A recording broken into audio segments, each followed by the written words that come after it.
యొక్క మహా ఉన్నతమైనటువంటి కృపను బట్టి గడిచినటువంటి ఆరాధనలకు పరిశుద్ధాత్మ దేవుని గురించినటువంటి అనేక సందేశాలని మన జ్ఞాపకం చేసుకోవడానికి దేవుడు తన అత్యున్నతమైనటువంటి సహాయాన్ని మనందరి పట్ల కూడా కనుపరిచాడు. ఎప్పటి వరకు కూడా జరిగినటువంటి పరిశుద్ధాత్మ అనేటువంటి అంశం మీద ఉన్నటువంటి పరిచయంలో ఎన్ని పూర్తి చేసుకున్నాం?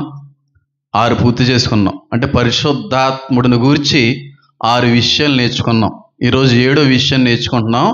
వచ్చే సెప్టెంబర్ మాసం నుంచి ఆత్మ వరాలు కానీ ఆత్మ ఫలాన్ని కానీ అసలు పరిశుద్ధాత్మను పొందుకుంటే మనం పొందుకునేటువంటి తర్వాత లక్షణాలు ఏ విధంగా ఉంటాయి, తర్వాత అనుభవాలు ఏ విధంగా ఉంటాయి అనేటువంటిది నెక్స్ట్ మంత్ నుంచి స్టార్ట్ అయిపోద్ది. 2-3 మంత్స్ కంటే కూడా ఎక్కువ తీసుకోను నేను, అందులో సందేహం అయితే లేదు. కాబట్టి ఒక 6 విషయాలు అయితే నేర్చుకున్నాం. అయితే ఈరోజు మనం నేర్చుకునేటువంటిది పరిశుద్ధాత్మ దేవుని గూర్చి 7వ విషయం, 7వ ఆధ్యాత్మిక పాఠం. చాలా అవసరమైంది. చాలామంది పాపాత్ములకు దేవుని యొక్క కృపని రుచి చూపించేటువంటి సందేశం. చాలామంది దేవుని యొక్క కృపను ఆడుకుంటున్నటువంటి వ్యక్తులకి అర్థం చెప్పేటువంటి సందేశం. ఓ మాటలో చెప్పాలంటే పాపంలో ఉన్న వాళ్ళందరికీ కూడా సంతోషాన్ని కలిగించే సందేశమే, కానీ అదే సందేశం కొంతమందికి హెచ్చరిగా కూడా మారిపోతూ ఉంటుంది. అంత అద్భుతమైన సందేశం. చాలామందికి క్రైస్తవ లోకంలో ప్రశ్న మిగిలిపోయింది, ఓ ప్రశ్న ఉండిపోయింది. ఏంటి ఆ ప్రశ్న అంటే, ఒక క్రైస్తవుడు లేదంటే ఒక వ్యక్తి రక్షించబడిన తర్వాత పాపం కానీ చేస్తే దేవుడు ఉంటాడా, విడిచి వెళ్ళిపోతాడా అనే ప్రశ్న క్రైస్తవ లోకంలో నాకు తెలిసి చాలా తరాల నుంచి ఈ ప్రశ్నగానే ఉండిపోయింది. దానికి తగిన జవాబు నాకు తెలిసి అయితే ఎవరు ఇవ్వలేదేమో అనుకుంటున్నాను నేనైతే. ఇప్పటికీ కూడా ప్రశ్న అనేది క్రైస్తవ ప్రపంచంలో, క్రైస్తవ జనాంగంలో ఉండిపోయింది. ఒక రక్షించబడిన వ్యక్తి, ఒక బాప్తిసం పొందుకున్న వ్యక్తి, పరిశుద్ధాత్మను పొందుకున్న వ్యక్తి ఎప్పుడైనా ఏ విధంగా అయినా పాపం చేస్తే, ఒకవేళ రక్షణలో పడిపోతే, బలహీన పడిపోతే, తప్పిపోతే, దేవుడికి అవిధేయమైనటువంటి పని ఎవరైనా జరిగిస్తే ఇప్పుడు ఆ దేవుడు ఉంటాడా, ఆ వ్యక్తిని విడిచి వెళ్ళిపోతాడా అనేటువంటి ప్రశ్న ఖచ్చితంగా ప్రతి ఒక్కరిలోనే ఉంటుంది. ఎందుకు ఉండదు? ప్రతి ఒక్కరం కూడా పాపం చేసాం, భేదం ఏమీ లేదు, అందరూ కూడా పాపం చేసాం వాక్యం సెలవేస్తుంది. కాబట్టి పాపం తెలియదండి నాకు, అసలు పరిశుద్ధ అంటే తెలియదండి, తప్పులు దోషాలు అంటే తెలియదంటే ఆడ పెద్ద అబద్ధికుడని అర్థం. ప్రతి ఒక్కడు పాపం చేస్తాడు, ప్రతి ఒక్కడు ఏదో రకమైన తప్పులు చేస్తూ ఉంటాడు. ఆ పడిపోయిన తప్పులో నుంచి బయటికి రావాలన్నదే ధర్మశాస్త్రం యొక్క ప్రాముఖ్య ఉద్దేశం. కాబట్టి పాపం చేసినోడు, దేవునికి అవిధేయంగా చేసినటువంటి వాడు, రక్షించబడి ఒకసారి తప్పిపోయినోడు జీవితంలో దేవుడు ఉంటాడా, తప్పు చేసినా పాపం చేసినా సరే ఉంటాడా, లేకపోతే విడిచి వెళ్ళిపోతాడా అనేది ఒక ప్రశ్న. నేను అడుగుతున్నాను మిమ్మల్ని అందరినీ కూడా. ఒకవేళ రక్షించబడినటువంటి వ్యక్తివైతే, బాప్తిసం పొందుకున్న వ్యక్తివైతే, పరిశుద్ధాత్మ దేవుణ్ణి పొందుకున్న వ్యక్తివైతే, నువ్వు ఆ వ్యక్తి ఉండి పాపం చేసిన ఎడల దేవుడు నీలోనే ఉంటాడా, విడిచి వెళ్ళిపోతాడా? నిన్న ప్రశ్న అడుగుతున్నాను. పాపం చేసినా సరే దేవుడు ఉంటాడు అనుకుంటున్నారా, లేకపోతే విడిచి వెళ్ళిపోతాడు అనుకుంటున్నారా? చెప్పండి, పర్లేదు. ఇదేం క్వశ్చన్ అండి బాబు, మాకు అవసరమైందే, భలే ఉంది ఇదేదో అని అన్నట్టుగా చూస్తున్నారు. కరెక్టే, అందరికీ అవసరమైందే.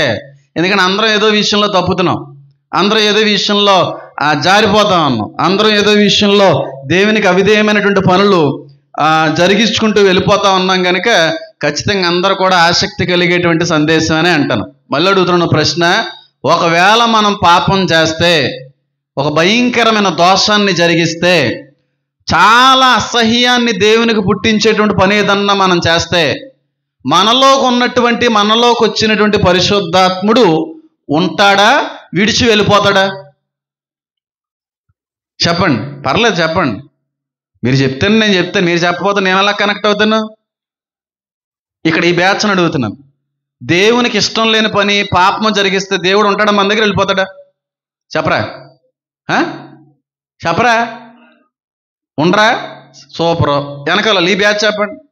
దేవుడికి అవిధేయమైనటువంటి లోటు, పాపాన్ని, దోషాన్ని ఒకవేళ చేస్తే దేవుడు ఉంటాడా, విడిచి వెళ్ళిపోతాడా? ఆ బ్యాచ్ని, పెద్దల బ్యాచ్ని. చెప్పాలి. మమ్మల్ని అడుగుతున్నట్టే పోవాలంటే అన్నట్టు చూస్తున్నారు. చెప్పండి, పర్లేదు. ఉంటాడు, వెళ్ళిపోతాడా? ఎఫ్రాయిం గారు చెప్తారు, వెళ్ళిపోతాడు. ఇటేపు ఆడవాళ్ళు పెద్దవాళ్ళు, ఉంటాడు, వెళ్ళిపోతారా? చెప్పండి చెప్పండి. విడిచి వెళ్ళిపోతాడు. యవనస్తులు చెప్పండి, ఉంటారు. పాపం చేసినా, తప్పులు చేసినా, దోషం చేసినా ఉంటారు. విడిచి వెళ్ళిపోడు. ఉంటాడో అన్న వాళ్ళు చేతులు ఎత్తండి. మేము ఎన్ని చేసినా చూసావా, దేవుడు మానవ ఉన్నాడో అని అనుకునే వాళ్ళే చేతులు ఎత్తారు. మళ్ళీ చేతులు ఎత్తారు. విడిచి వెళ్ళిపోవడం కదా సమస్యలు. ఇదే ఎందుకు వెళ్ళిపోవడం? నువ్వు ఎన్ని అధవేశాలు వేసినా, ఎన్ని తప్పులు చేసినా, ఎన్ని పాపాలు చేసినా నువ్వంటే నాకు ఇష్టం రా అని చెప్పి ఉండిపోతాడా అని అంటే, వాక్యం సెలవిస్తూ ఉంది, నా దేవుని యొక్క ప్రేమ తెలియపరుస్తూ ఉంది. నువ్వు ఎంత ఘోరాతి ఘోరమైన పాపివైనా ఆయన విడిచి వెళ్ళే దేవుడు కానే కాదు. గట్టిగా చప్పట్లు కొడుతూ దేవుని మహింపరుద్దాం. మన దేవుడు పాపాన్ని ద్వేషిస్తాడు తప్ప పాపిని ద్వేషించడు. పాపాన్ని విసర్జిస్తాడు తప్ప పాపాత్ముని విసర్జించడు. పాపాన్ని మాత్రమే ఆయన చిరాకుపడతాడు, పాపిని ఆయన ప్రేమిస్తాడు. పాపం అంటే ఆయనకి ఇష్టం లేదు, కానీ పాపాత్ముడు కొరకైన వచ్చాడు. కాబట్టి అంటే ఇంకెన్ని పాపాలు చేసేసినా, ఎన్ని దోషాలు చేసేసినా, ఎన్ని తప్పులు చేసేసినా ఆయన మనం విడిచి వెళ్ళిపోడా అని అంటే వెళ్ళిపోవడం. అదే విషయంలో మీరు ఇంకొక మాట కూడా మీరు జతపరుచుకోవాలి. ఎన్నిసార్లు గద్దించినను లోబడనల్లని వాడు మరి హఠాత్తుగా నాశనమగును అని 2 వచనాల్ని కూడా జతపరుచుకుని అర్థం చేసుకోవాలి. విడిచి వెళ్ళిపోతాడంటే ఒక సింగిల్ మాటలో చెప్పాలంటే ఆయన విడిచి వెళ్ళిపోవడం. పాపం చేశాడని వదిలి వెళ్ళే దేవుడు కానే కాదు. నా మాట చాలా మంది తప్పు పట్టొచ్చు, పట్టకపోవచ్చు, కానీ సత్యాన్ని బోధిస్తున్నాను, నిజాన్ని ప్రకటిస్తున్నాను. నా దేవుడు మార్పు లేని దేవుడు. నిన్న నేడు నిరంతరము ఏకరీతిగా ఉన్న దేవుడు. ఆకాశము భూమి గతించిపోవునేమో కానీ నా మాట మాత్రం గతించిపోదు. ఆయన మాట ఇచ్చాడా, ఆయన వాగ్దానం చేశాడా, ఆ మాటని మార్చే దేవుడు కాదు. నిన్ను విడువను ఎడబాయని దేవుడు నా దేవుడు. గట్టిగా చప్పట్లు కొడుతూ మరొకసారి దేవుని మహింపరుద్దాం. దీనికి ఆధారంగా ఏ వచనాలు మీరు తీసుకుంటారంటే బొచ్చుడు తీసుకోగలను, బొచ్చుడు తీసుకుంటాను, కానీ సరదాగా ఒకసారి 2-3 చూపించి వదిలేస్తాను అంతే. ద్వితీయోపదేశకాండం ఒకసారి తీయండి. ద్వితీయోపదేశకాండం 31వ. ఇది మనం పాజిటివ్గా తీసుకోవడానికి వీల్లేదండి, అలాగే నెగిటివ్గా కూడా తీసుకోకూడదు. ఆత్మీయంగా ఆలోచించి తీసుకోవలసినటువంటి లేఖనమే తప్ప ఇది పాపానికి అనుకూలంగా ఒకవేళ తీసుకుంటే చాలా దోషారోపణ పొందుకుంటారు వీరు. కాబట్టి మీ పాపం చేస్తున్న వ్యక్తులు, అమ్మో పర్లేదులే దేవుడే అంటున్నాడు కదా అని చెప్పి అది పాజిటివ్గా తీసుకున్నారా మీ తొక్కలు తీస్తాడు దేవుడు. పాజిటివ్గా తీసుకోకూడదు. పాపం ఎక్కడ విస్తరించునో కృప అంతకు కూడా అపరిమితముగా విస్తరించును అన్నాడు. అంటే పాపం చేసిన ప్రతి చోట కూడా కృప విస్తరించబడిపోద్దని కాదు, పాపాన్ని ఎప్పుడూ కూడా దేవుని యొక్క కృప డామినేట్ చేస్తూ ఉంటుంది. దానికంటే గొప్పది ఇది, దానికంటే కూడా హెచ్చైనది, దానికంటే కూడా విలువైనదని చెప్పడంలో ఉన్న ఉద్దేశమే తప్ప ఎన్ని పాపాలు చేసేసినా సరే కృప విస్తరించబడిపోద్దని కాదు. ఒకసారి జాగ్రత్తగా చదువుకొని మనం ముందుకెళ్దాం. పాత నిబంధన కొత్త నిబంధనలో ఉన్న రిఫరెన్స్లు కూడా చూపిస్తాను, చూపించి మనం ముందుకు వెళ్ళడానికి ప్రయత్నిద్దాం. పెద్దవాళ్ళకి ఇది కరెక్ట్ బోధ కాదేమో అని అనుకోవచ్చు, కానీ ఇది సత్యమైన బోధ, ఇది నిష్కలంకమైన బోధ. ఇది ఎవడో పేరు ఎట్లాడు, ఒకవేళ పేరు పెట్టగలిగే మగోడు ఏ రోజైనా వస్తే ఆడికి సమాధానం చెప్పడానికి ఎప్పుడు రెడీగా ఉంటాను నేను. ద్వితీయోపదేశకాండం 31వ అధ్యాయము 8వ వచనం ఒకసారి చదవండి. మీ ముందర నడుచువాడు యెహోవా, ఆయన నీకు తోడై ఉండెను, ఆయన నిన్ను విడువడు, నిన్ను ఏం చేయడంట, ఎడబాయుడు. అంటే పాత నిబంధనలో ఉన్న దేవుడు విడిచిపెట్టి వెళ్ళిపోయే దేవుడు కాదు. మరో కొత్త నిబంధనలో ఉన్న దేవుడు ఆయన విడిచి వెళ్ళిపోతాడా? ఆయన అసలు విడిచిపెట్టడు. హెబ్రీయులకు రాసిన పత్రిక 13వ అధ్యాయము ఒక్కసారి 6వ వచనం చదవండి. హెబ్రీయులకు రాసిన పత్రిక 13:6 చదవండి ఒకసారి. నిన్ను ఏమాత్రము విడువను, నిన్ను ఎన్నడును ఎడబాయను అని ఆయనే చెప్పెను గనుక అనే మాట కనబడుతుంది. యోహాను సువార్త ఒకసారి తీయండి.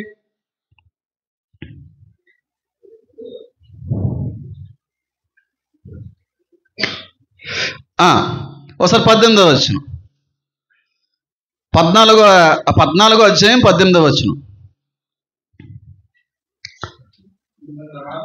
మిమ్ములను అనాథులుగా ఏం చేయడంట? విడువను, మీ యొద్దకు వత్తును. అంటే చాలా క్లియర్గా వాక్యం సెలవిస్తా ఉంది. దేవుడు అనేటువంటి వాడు విడిచిపెట్టి వెళ్ళిపోయే దేవుడు కాదు, వదిలేసి వెళ్ళిపోయేటువంటి దేవుడు కాదు, ఎడబాసేటువంటి దేవుడు అయితే కాదు. అలాగని చెప్పి నువ్వు ఎంత ఘోరాతి ఘోరమైనటువంటి పాపాలు చేస్తున్నప్పటికీ కూడా చూస్తూ ఉండేటువంటి దేవుడని కూడా కాదు. కానీ పాపాన్ని ద్వేషించే దేవుడే తప్ప పాపాత్ముడును ప్రేమించే దేవుడైన. పాపాన్ని క్షమించడాడు పాపాన్ని ద్వేషించడాడు ఆయన. పాపాత్ముడిని ఎప్పుడు క్షమించడు ఆయన సిన్ని హేట్ చేస్తున్నాడో సిన్నర్ని లవ్ చేస్తున్నాడు ఆయన. He hates the sin but he loves the sinner అని అర్థం. దాని అర్థం పాపాన్ని చాలా ద్వేషిస్తాడు, కానీ ఆ పాపాత్ముడిని చాలా ప్రేమిస్తాడు. ఒక మనిషి పాపం చేశాడు అనుకోండి, చాలా మంది తిట్టుకుంటా ఉంటారు. ఒక మనిషి తప్పు చేశాడు అనుకోండి, చాలా మంది విడిచి వెళ్ళిపోతూ ఉంటారు. ఒక మనిషి దోషాలను జరిగిస్తూ వెళ్ళిపోతున్నాడు అనుకోండి, ఆ వ్యక్తిని విడిచిపెట్టి వెళ్ళిపోతూ ఉంటాడు మరొక వ్యక్తి. నువ్వు అలాంటోడురా, నువ్వు ఎలాంటోడురా, నీలో ఆ పాపం ఉందరా, నీలో ఆ దోషం ఉందరా, నీలో అపరాధం ఉందరా, నీలో అలాంటి దరిద్రమైన అనుభవాలు ఉన్నాయని చెప్పి మనిషి యొక్క పాపాన్ని బట్టి మరొక మనిషి విడిచిపెట్టి వెళ్ళిపోతూ ఉంటాడు. కానీ దేవుడు మనిషి కాదు కదా, పాపం ఉందని, దోషం ఉందని, ఇంకోటి ఉందని అసహించుకుని విడిచి వెళ్ళేవాడు కాదు. ఆ వ్యక్తి కోసం వచ్చాడనుంది, పాపాత్ముల కొరకు వచ్చిన వాడని ఉంది బైబిల్లో. మరి వచ్చిన దేవుడు ఎందుకు వదిలి వెళ్ళిపోతాడో నాకు తెలియగలుగుతాను. ఇప్పుడు భార్య భర్త గారిని వదిలి వెళ్ళిపోతాండి ఎప్పుడు చెప్పండి? భార్య గారికి అనుకూలంగా ఒకవేళ లేకపోతే, భార్య గారికి నచ్చిన విధంగా ఆ వ్యక్తి కానీ జీవించకపోతే, మానతావా మానవా అని అన్నప్పటికీ కూడా త్రాగుని కానీ మానలేదు అనుకోండి, చాలా సహించి, చాలా ఎదురు చూసి, చాలా ఓర్చుకొని నిలబడిన తర్వాత కూడా ఇంకా తాగుడు అనేటువంటి దాన్ని మానకుండా రోజు కొడతాడు అనుకోండి, ఏ భార్య అయినా సరే ఏదో ఒక రోజు, అందరూ కాకపోవచ్చు కొందరైనా సరే, ఇంకా అసహనాన్ని వ్యక్తపరిచి ఇంక ఓర్చుకోలేక సహించలేక నేను నా పుట్టింటికి వెళ్ళిపోతున్నాను వదిలి వెళ్ళిపోదు. అవునంటారా కదంటారా? ఖచ్చితంగా అది కొంతకాలమే సహించగలరు. నీలో పాపం ఉన్నా, నీలో దోషం ఉన్నా, నీలో ఏదైనా తప్పులు ఉన్నా, నువ్వు నాకు నచ్చలేదురా, నువ్వు అంటే నాకు ఇష్టం లేదురా, నువ్వు అలాంటి వాడురా అని చెప్పి వదిలి వెళ్ళిపోతారు. కానీ దేవుడు మనిషి కాదు, ఆయన మనిషిలో ఆలోచించేవాడు కాదు, పాపిని అసహించుకునే దేవుడు కదా, ఆయన ప్రేమించే దేవుడు. నేను ఎప్పుడో మాట చెప్తూ ఉంటాను, గుర్తుందో లేదో నాకు తెలియదు, కానీ సాతాను ఎప్పుడూ కూడా ఒక మనిషి యొక్క పాపాన్ని ఎత్తి పిలుస్తూ మాట్లాడుతూ ఉంటాడు. నువ్వు త్రాగుబోతావు అనుకో, ఒరే తాగుబోతాడా అంటాడు సాతాను. సిగరెట్ బాగా కాలుస్తున్నావు అనుకో, ఒరే భయంకరమైన స్మోకర్ అని చెప్పి పిలుస్తూ ఉంటాడు. నువ్వు ఒక వ్యభిచారం అనుకో, ఒరే వ్యభిచారని పిలుస్తూ ఉంటాడు. సాతాను ఎప్పుడూ కూడా నీ యొక్క పాపాన్ని ఎత్తి మాట్లాడుతూ ఉంటాడు. దేవుడు ఎప్పుడూ కూడా నీ పాపాన్ని ఎత్తి మాట్లాడ్డు, నీ పేరు పెట్టి పిలుచుకుంటాడు ఆయన. నా కుమార్తె, నా కుమారుడా అని చెప్పి పిలుచుకునేవాడు తప్ప నువ్వు వ్యభిచారు అని, నువ్వు డ్రింకర్ అని, నువ్వు స్మోకర్ అని, నువ్వు అలాంటోడు అని పాపాన్ని ఎత్తు చూపేటువంటి దేవుడు కదా ఆయన. ఎత్తు చూపే దేవుడు కాదు. అర్థం అయ్యే విధంగా అర్థం చేసుకోండి. అర్థం ఏ విధంగా చేసుకోవాలో ఆ విధంగా అర్థం చేసుకోండి. అంతేగాని మీకు నచ్చినట్టుగా అర్థం చేసుకుంటే తేడా కొడుతుంది, ఖచ్చితంగా తేడా కొడుతుంది, అందులో సందేహం అయితే లేదు. ఆయన పాపాన్ని మాత్రమే ద్వేషిస్తున్నాడు. ఇంకా బాగా అర్థంలో చెప్తాను చూడండి. 100 గొర్రెల్లో ఒక గొర్రె కానీ తప్పిపోయింది అనుకుని, పోతే పోనే ఇంకో గొర్రె కొనుక్కోవచ్చని అనుకోలేదంట. ఆ తప్పిపోయిన ఒక్క గొర్రె కోసమే మళ్ళీ వెనకాడినటువంటి దేవుడైన, ఆ ఒక్క గొర్రె కోసమే పరిగెట్టినటువంటి దేవుడైన. ఒక్క పాపి తప్పిపోయినా నశించిపోయినా ఇష్టపడ్డావు కాబట్టి ఆ వ్యక్తి ఎప్పటికైనా మారతాడు, ఎప్పటికైనా తెలుసుకుంటాడు, ఎప్పటికైనా మార్చుకుంటాను, ఎప్పటికైనా పరిశుద్ధమైన జీవితంలోకి వస్తాడు, ఎప్పటికైనా వ్యసనాల నుంచి బయటకు వస్తాడు అని ఎదురు చూసేటువంటి దేవుడే తప్ప భార్యలాగా ఈడు మారట్లేదని చెప్పి వదిలి వెళ్ళిపోయే దేవుడు కాదు. ఎందుకంటే ఆయన మనిషి కాదు, ఆయన ప్రేమ స్వరూపియే ఉన్నాడు. అగాపే ప్రేమ కలిగి ఉన్నవాడు ఆయన. అవధులు లేని ప్రేమ కలిగి ఉన్న దేవుడు ఆయన. పాపిని ప్రేమిస్తాడు, పాపాన్ని ద్వేషిస్తాడు. వదిలేయుడు దేవుడు. తప్పు చేసావని చెప్పి విసర్జించు దేవుడు కాదైనా. పాపం చేసావని చెప్పి దూరం పెట్టేటువంటి దేవుడు కాదైన. దోషం జరిగించావని చెప్పి పూర్తిగా నిన్ను ప్రక్కన పెట్టి తిరస్కరించేటువంటి దేవుడు కాదు. కానీ ఎప్పటికైనా మారు మనసు పశ్చాత్తాపాన్ని పొందుకొని మళ్ళీ తిరిగి నూతనంగా జన్మిస్తావనే ఆశతో ఎదురు చూసే దేవుడే తప్ప పాపాత్మని విడిచి వెళ్ళు దేవుడు కానే కాదు. ఎందుకంటే నువ్వు ముద్రించబడ్డావు కదా, స్టాంప్ వేయబడ్డావు కదా. ఇంకా ఆ తీర్పు వరకు కూడా ఇంకా స్టాంప్ తొలగిపోదు. ఇంకా మాట ఇచ్చేసాడు ఆయన. మాట ఇచ్చాడు కాబట్టి వదిలేడు. కానీ బాధపడతా ఉంటాడు, దుఃఖపడతా ఉంటాడు, మారాలని చెప్పి ఆశపడతా ఉంటాడు. ఆ క్రమంలోనే మన మీదకి శోధనలు పంపిస్తూ ఉంటాడు, శ్రమలను అనుమతిస్తూ ఉంటాడు. నీ తొక్కలు ఎలా తీయాలో, ఏ విధంగా మార్చుకోవాలో ఆ విధంగా మార్చుకోవడానికి శతవిధాలు ప్రయత్నిస్తాడు. కానీ వదిలి వెళ్ళిపోడు. సంసోను మారాడా? చివరి వరకు మారలేదు. ఎన్నిసార్లు చెప్పినా మారలేదు. కానీ మారాడు ఎప్పుడు? శ్రమ వచ్చిన తర్వాత, కొల్లు పోయిన తర్వాత, పిండి రుబ్బే పరిస్థితి వచ్చిన తర్వాత, నన్ను క్షమించి ఒక్క అవకాశం నాకు ఇయ్యని చెప్పి అడిగినప్పుడు మాత్రం మళ్ళీ ఏం చేశాడు దేవుడు? సహాయం చేశాడు. అంటే విడిచి వెళ్ళిపోయాడు అన్నదని అర్థం. విడిచి వెళ్ళిపోలేదు. ఆ వ్యక్తిలో ఉన్నాడు, ఆ వ్యక్తి దగ్గరే ఉన్నాడు. కానీ ఎలా మార్చుకోవాలో ఆయన తెలుసు. మార్చుకునే దేవుడే తప్ప వదిలేసే దేవుడు కాదు. ఆ క్రమంలో శ్రమలు ఉంటాయి. ఆ క్రమంలో మనల్ని హెచ్చరిస్తూ ఉంటాడు, గద్దిస్తూ ఉంటాడు, కొడతా ఉంటాడు, తిడతా ఉంటాడు. దాన్ని వదిలి వెళ్ళు దేవుడు కానే కాదు. నాకున్న దరిద్రమైన వీక్నెస్ అది. మాట్లాడిన 2 డేసే. 2 డేస్ కూడా ఫస్ట్ 1-2 సార్లు మాట్లాడి ఉండొచ్చేమో. కలిసింది ఒకే ఒకసారి, అసలు ఏమీ లేదు. చాలా కనెక్ట్ అయిపోతాను నేను. చాలా దరిద్రమైన మెంటాలిటీ, చాలా. అందుకని ఒకసారి కావాలని చెప్పి మనుషులను దూరం పెడుతుంటాను నేను. తిడతా ఉంటాను, కారణం ఏముండదు. వాళ్ళ మీద కోపం మనకి తిడతా ఉంటాను. అది కావాలని, అంత దగ్గర వద్దు, నాకు తెలుసు నేను అది ఇబ్బంది పడతానని చెప్పి.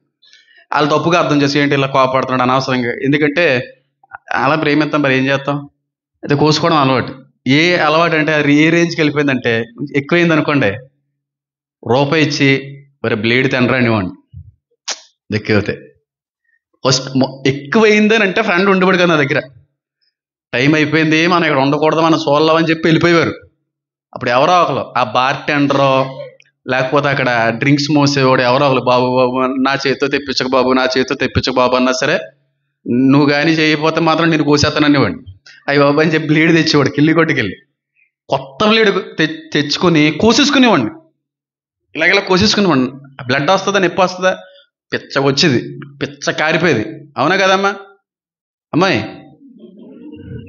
నా ముందే పోలీసారి కోసుకున్నారా బాబు, మళ్ళీ నన్ను అడుగుతావు ఏంటని చెప్పి. ఆ టైప్ మెంటాలిటీ. గంగరాజ్ అన్నయ్య అని సామలకోటలో ఒక అన్నయ్య ఉండేవాడు, చౌదరీస్. నాకు చాలా ఇష్టం. ఎంత ఇష్టం అంటే నేను చెప్పలేను. నా తల్లి గర్భంలో పుట్టలేదంతే ఆ వ్యక్తి.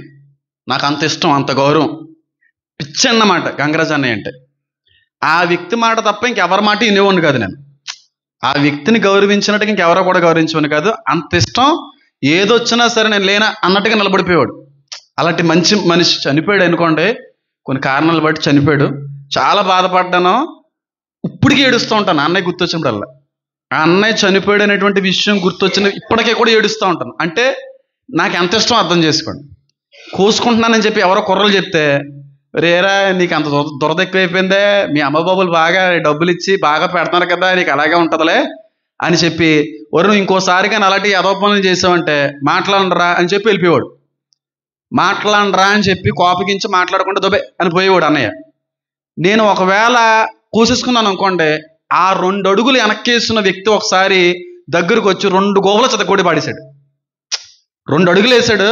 నువ్వు అలాంటి పనులు చేసావంటే మాట్లాడాను, నీకు నాకు మాట్లాడలేవరా, నువ్వు నేను చెప్పిన మాట వింటలే కాబట్టి వెళ్ళిపో, నేను నీతో మాట్లాడని చెప్పి 2 అడుగులు వేసిన తర్వాత కోసుకుంటే అదే 2 అడుగులు మళ్ళీ వేసి గోప మీద ఫాట్మని కొట్టాడు. పాట్మని కొట్టాడు. దాన్ని నేను ప్రేమ అంటాను. నిజమైన ప్రేమ అది. ప్రేమించేవాడు కొడతాడు, ప్రేమించేవాడు తిడతాడు, ప్రేమించేవాడు గద్దిస్తాడు, ప్రేమించేటువంటి వాడు ఖండిస్తాడు కూడా. అంత మాత్రం నా వ్యక్తి మనల్ని ద్వేషిస్తాడని కాదు. ప్రేమించే దేవుడు హెచ్చరిస్తూ ఉంటాడు, గద్దిస్తూ ఉంటాడు, కొడతా ఉంటాడు కూడా. అప్పుడు నాకు అర్థమైంది ఇంకెప్పుడు అన్నని బాధ పెట్టకూడదని చెప్పి. నాకు ఒకసారి ఇక్కడ ఏదో గొడవల్లో అయితే రాయి, ఒక దేవత రాయికి తగిలేసింది. ఎన్ని కుట్లు ఉంటాయి. ఇవి ఫస్ట్ ఏడ్చింది ఆ అన్నయ్య, పద హాస్పిటల్కి అని చెప్పి. ఆ టైప్ అన్నమాట. మాట్లాడకో, ఇలాంటి వాడితో నేను మాట్లాడినావు, నువ్వు నా మాట ఇంట్లో వెళ్ళిపోయాడు. కానీ తప్పు చేసిన తర్వాత వెళ్ళిపోయినట్టు ఉండలేదు, వచ్చి కొట్టాడు. ఒక మనిషికే మనిషి పట్ల అంత ప్రేమ ఉంటే, నేను నీతో మాట్లాడినా వెళ్ళిపోతున్నావు ఇలాంటి వాడు అని చెప్పి వదిలేసినప్పుడు కూడా మనసు అంగీకరించలేదు.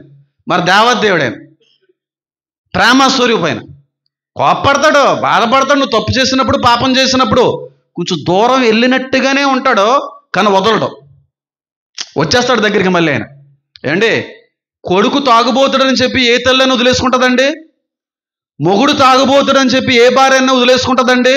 నా మొగుడు నా కొడుకు అని ఉంటుంది. మనిషికే నా కొడుకు, నా భార్య, నా మొగుడు అని ఉంటే, దేవదేవుడమ్మ ఆయన విలువ పెట్టి కొనబడిన వారం మనం. తన రక్తాన్ని చిందించి నిన్ను కొన్నాడు.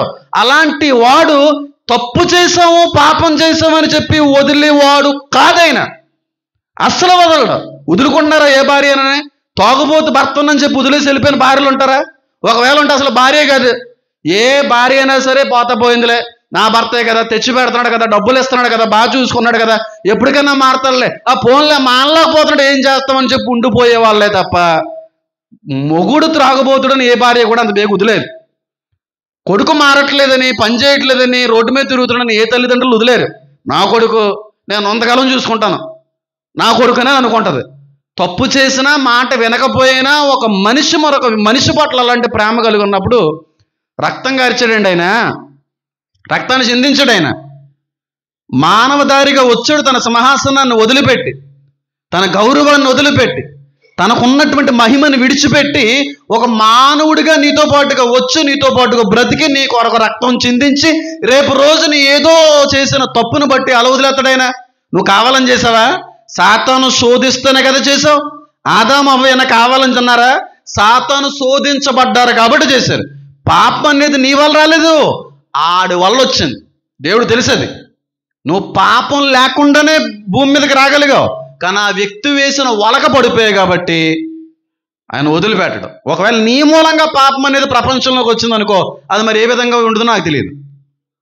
వదలడో వదలడో వదలడు. కానీ మాట చెప్తున్నాను, బాగా గుర్తుపెట్టుకోండి. నువ్వు మారతావని మాత్రం ఎదురు చూస్తూ ఉంటాడు, నువ్వు తెలుసుకుంటావని మాత్రం ఎదురు చూస్తూ ఉంటాడు.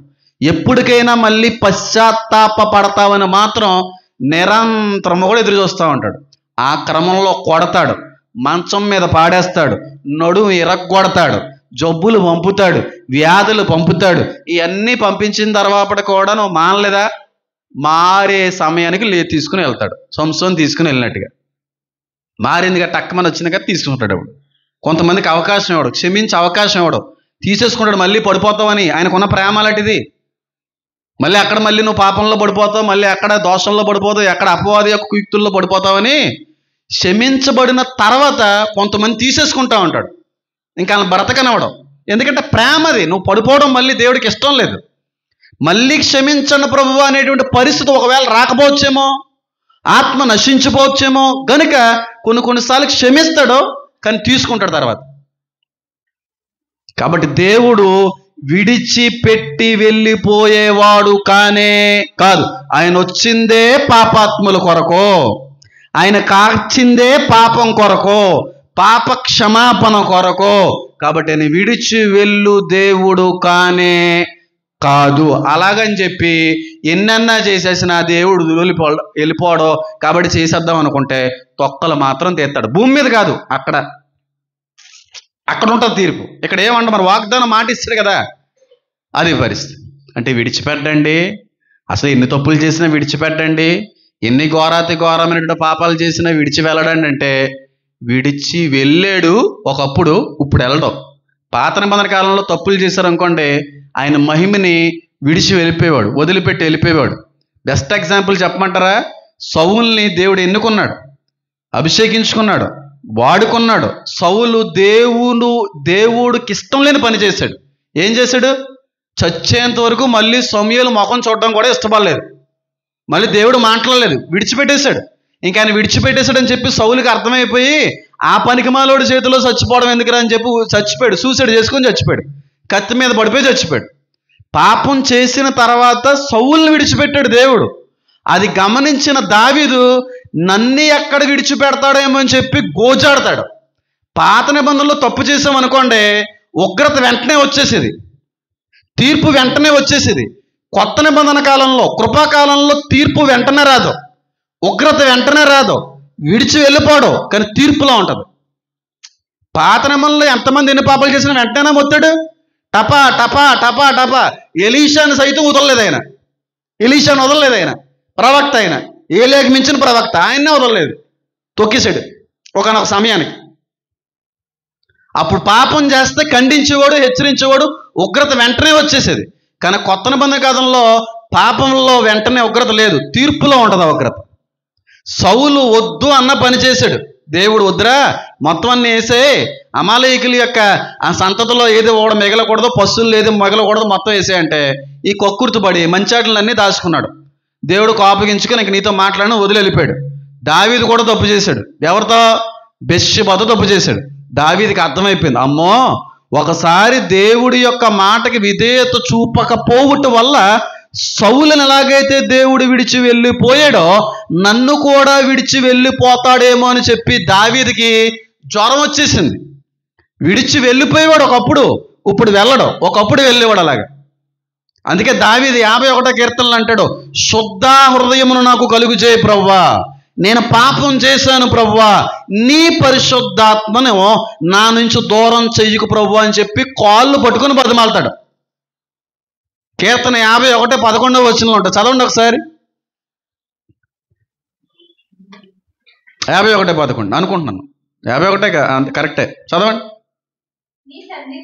నీ సన్నిధి నుండి నన్ను త్రోసివేయకము, నీ పరిశుద్ధాత్మను నా యొద్ద నుండి తీసివేయకుము అని చెప్పి దావీదు బతిమాలుతా ఉంటాడు.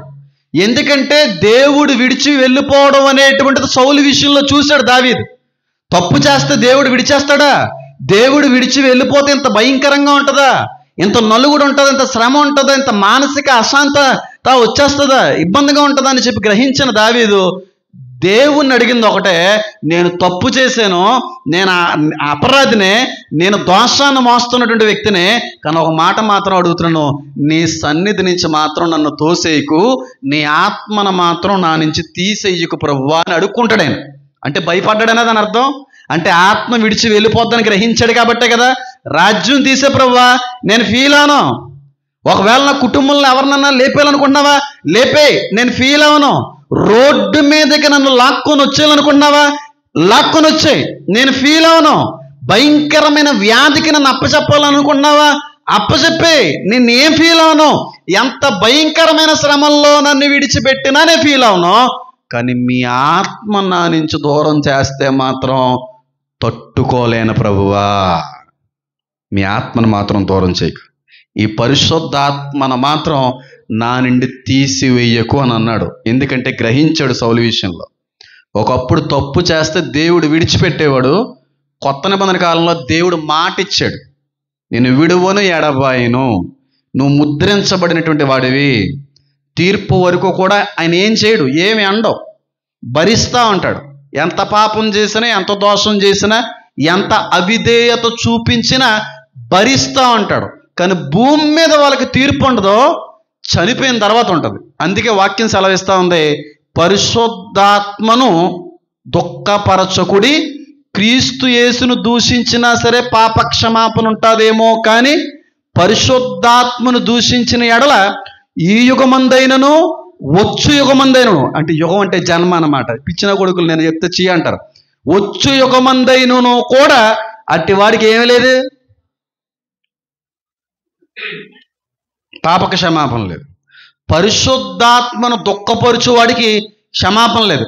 భూమి మీద నువ్వు ఎన్ని చేసినా నీతో ఉంటాడు, కానీ నువ్వు చచ్చిన తర్వాత మాత్రం టెంకలేరేస్తావు, తొక్కలు తీసి పాడేస్తాడు. ఇక్కడ మాట ఇచ్చాడు, ఇక్కడ వాగ్దానం ఇచ్చేశాడు, నిన్ను విడవనని చెప్పి మాట ఇచ్చాడు, నీతో నిరంతరం ఉండుటకే ఆదరణకర్తను పంపుచున్నాను అనే మాట ఆయన అడ్డుపెట్టేస్తా ఉంది. ఆ పాపాన్ని ఎంత చేసినా సరే.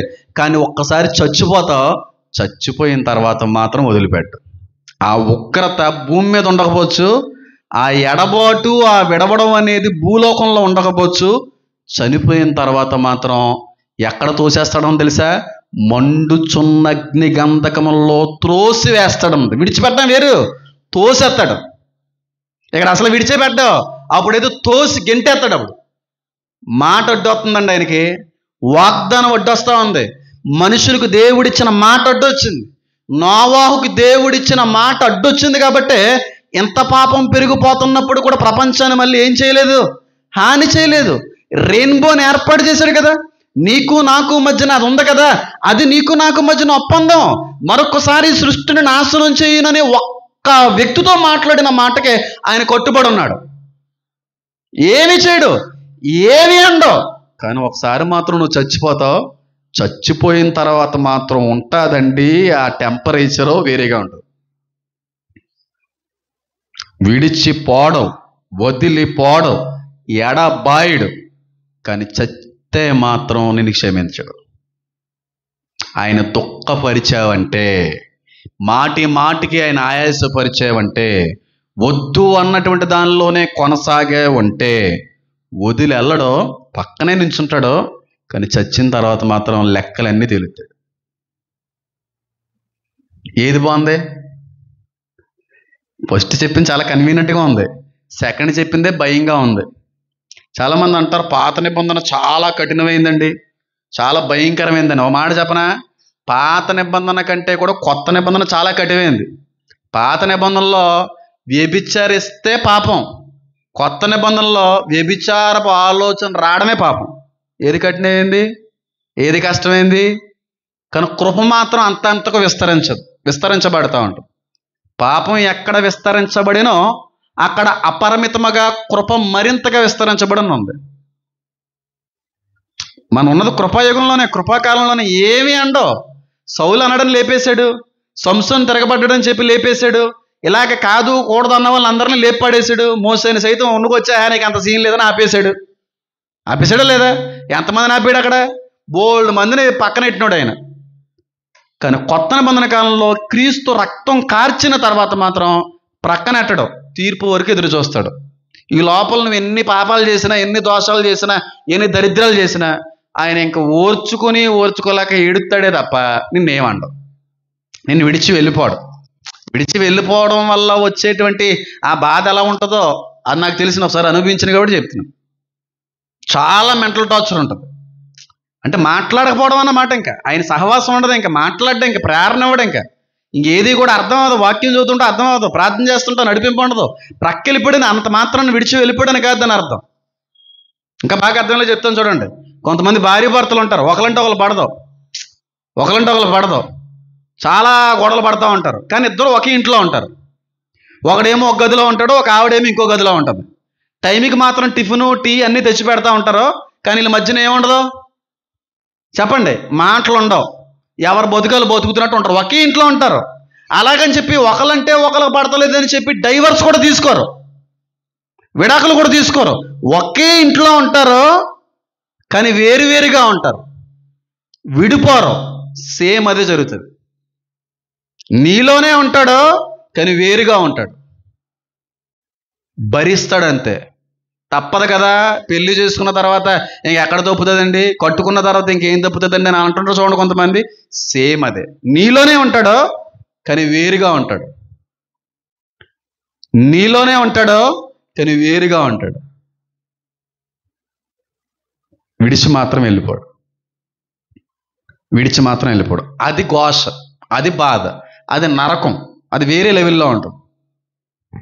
నిజంగా దేవుని యొక్క సహవాసంలో వర్ధిల్లి, దేవుని కృపలో వర్ధిల్లి, దేవునితో అనుదినము కూడా మాట్లాడుతున్నటువంటి వాడై ఉండి ఒక్కసారి దేవుడికి నీకు కనెక్షన్ బ్రేక్ అయింది అనుకోండి, ఎలా ఉండగలమండి? అసలు ముద్ద దిగుతుందా, అన్నంతలో అనిపిస్తుందా, పొడుగులు అనిపిస్తుందా? అసలు కనెక్షన్ బ్రేక్ అవుతే దేవుణ్ణి బాధ పెట్టాను, దేవుని దుఃఖపరిచాను, నాలోనే ఉన్నాడు, కానీ ప్రక్కకెళ్ళి ముఖం చాటేసుకున్నాడు అనేటువంటి ఒక అనుభవంలోకి నువ్వు వస్తే నీకు నిద్ర పట్టదు. ఆ పరిపక్వతలోకి వెళ్ళిన తర్వాత నేను ఎలా అంటున్నాను ఏమనుకోకండి. ఉంటారు అలాంటి భార్య భర్తలు, ఒకే ఇంట్లో ఉంటారా ఉండరా, కానీ రూమ్లు వేరేగా ఉంటాయి, బెడ్లు వేరేగా ఉంటాయి, ప్లేట్లు వేరేగా ఉంటాయి. ఈయన భోజనం చేసిన తర్వాత ఆవిడ భోజనం చేస్తూ ఉంటుంది, ఈయన ఎదురుకుండా భోజనం చేయదు, అన్నీ వండుతుంది. టీ పెడతారు, ఈయన భోజనాలు కావాలంటే భోజనాలు ఏర్పాటు చేస్తారు, కూరలు ఉంటాయి, అన్నీ ఏర్పాటు చేస్తాడు భార్య, కానీ మాట్లాడుకోరు ఇద్దరు, ఎడముఖం పెడముఖం కింద. అలాగని డైవర్స్ తీసుకోరు, అలాగని వదిలి వెళ్ళిపోరు. సేమ్ అదే, డైవర్స్ తీసుకోడు నీతో, ఆయన విడిపోడైనా వదిలి వెళ్ళిపోడు, నీలోనే ఉంటాడు, నీతోనే ఉంటాడు. కానీ నువ్వు పాపం చేస్తున్నంత కాలము, ఆయన దుఃఖపరుస్తున్నంత కాలము, ఆయన మాటని లెక్క చెయ్యలేనంత కాలము ప్రక్కన ఉంటాడు, బాధపడతా ఉంటాడు, దుఃఖపడతా ఉంటాడు. భార్య భర్తలు వేరే వేరేగా ఉన్నా వాళ్ళిద్దరి మధ్యన ప్రేమ ఉండదనా? ఎంత గోజాడుతూ ఉంటాడు ఆ భర్త, ఎంత గోజాడుతూ ఉంటుంది ఆ భార్య. నన్నే అర్థం చేసుకోవచ్చు కదని చెప్పి ఆవిడ అనుకుంటుంది, నేను అన్నట్టుగా నచ్చ కదని చెప్పి ఈయన అనుకుంటా ఉంటాడు. సేమ్ అదే, కానీ వదలరు.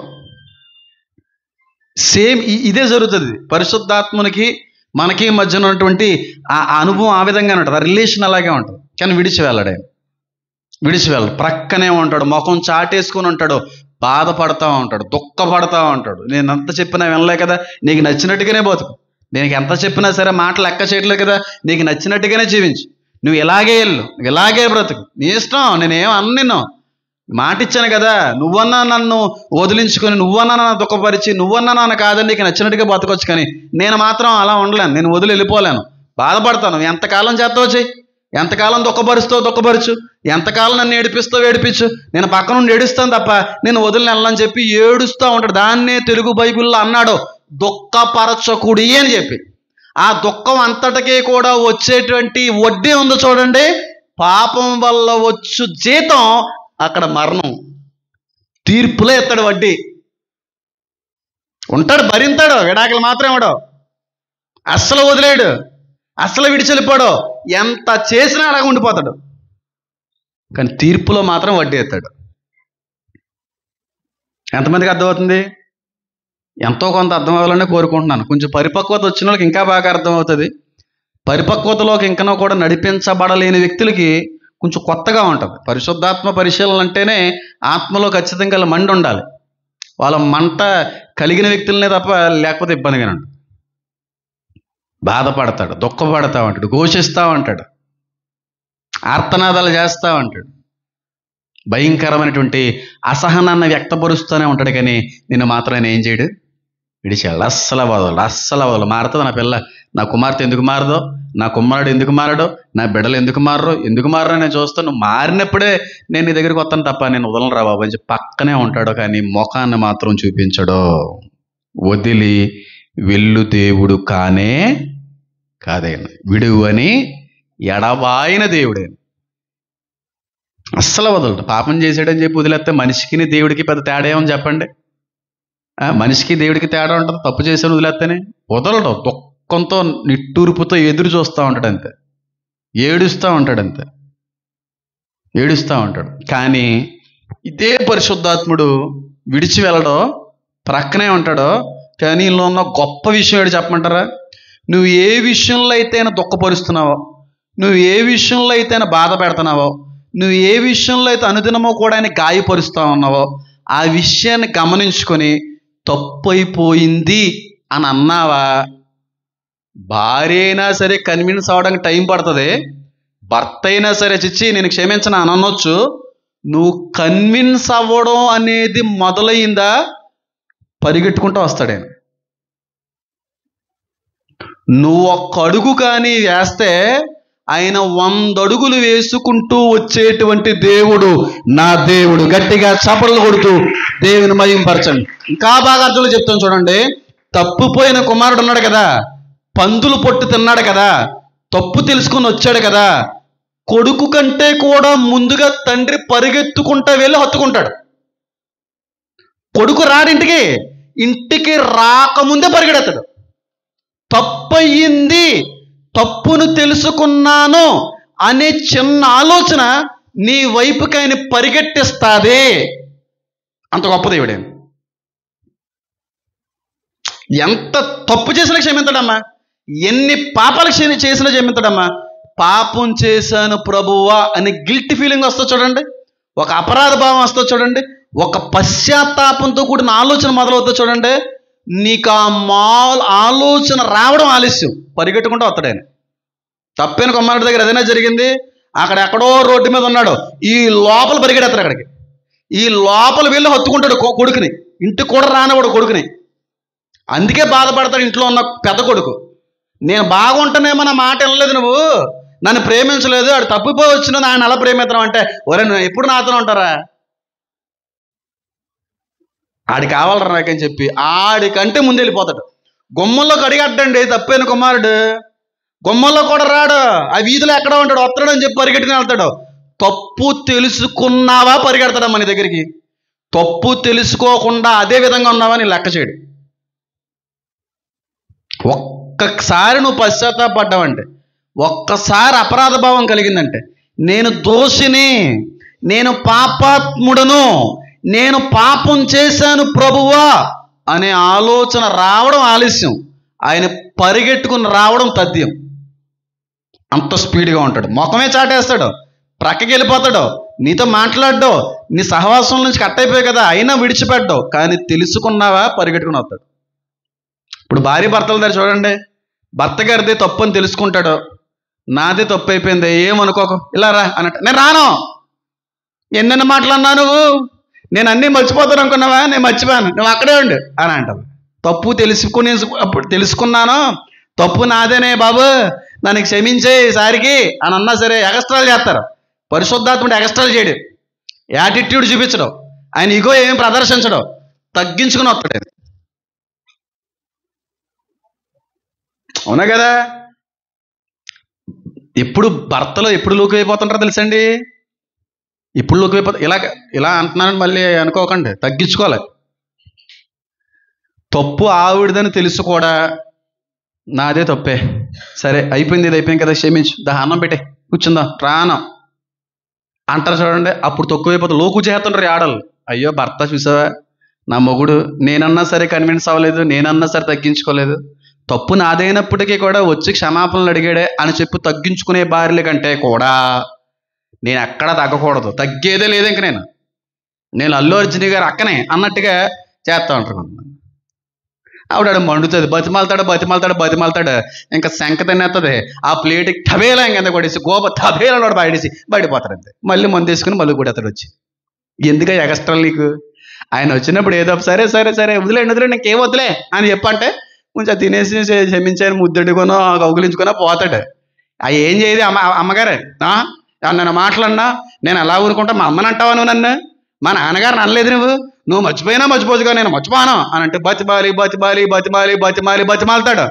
ఇంకా బీపీ బాగా తన్నేసింది, 4 పీకేస్తాడు, ఇంటికి బయటకు పోతాడు, పుల్లిగా వేసేసి మళ్ళీ సాయంత్రం వచ్చి ఇంకో దొరి వేస్తాడు. అప్పుడు లైన్లోకి వచ్చేది దేవుడి, క్షమించండి భర్త గారండి, నన్ను క్షమించండి, నేను ఇంక క్షమించలేనండి, నీలాంటి పాపాత్ములను క్షమించకూడదు, పదా మీ అమ్మగారింటి దేవుడతానంటుంది.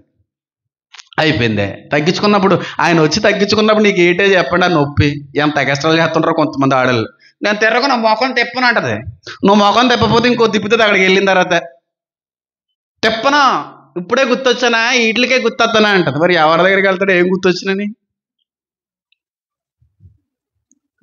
ఉన్న విషయం చెప్తున్నాను, లేని మాట ఏం కాదు, ఉన్నమాటే. అలా తగ్గించుకోండి, భార్య భర్తలే ఉండి తగ్గించుకోపోతే అలాగా, తప్పు నీదా ఆవిడదన్నది వేరే విషయం. ఇద్దరం కూడా ఏక శరీరులమై ఉన్నాం అనేటువంటి గ్రహింపులో ఉన్న వ్యక్తి అయితే ఖచ్చితంగా ఎవరిది తప్పు అయినా సరే క్షమించి తగ్గించుకోగలిగే రీతిలో ఉండాలి. తప్పు నీదైనా సరే పరిశుద్ధాత్మ దేవుడు తగ్గించుకున్నాడా, తగ్గించుకుని వచ్చాడా లేదు, దేవాదేవుడే అండి. మరి మనుషులు మనం తగ్గించుకోపోవడం ఏంటండి, మనం క్షమించలేకపోవడం ఏంటండి. భర్త గారు తప్పు చేసిన భర్త గారిని అలాగే ఉంచుతావా, భార్య గారు అలా ఉన్నారని చెప్పి భార్య గారిని అక్కడే పెడతావా, కుదరదు. అది క్షమించాలి, అప్పుడు నేను దేవుడు క్షమిస్తాడు. నువ్వు క్షమించినప్పుడే నేను నీకు క్షమిస్తాను అన్నాడు దేవుడు.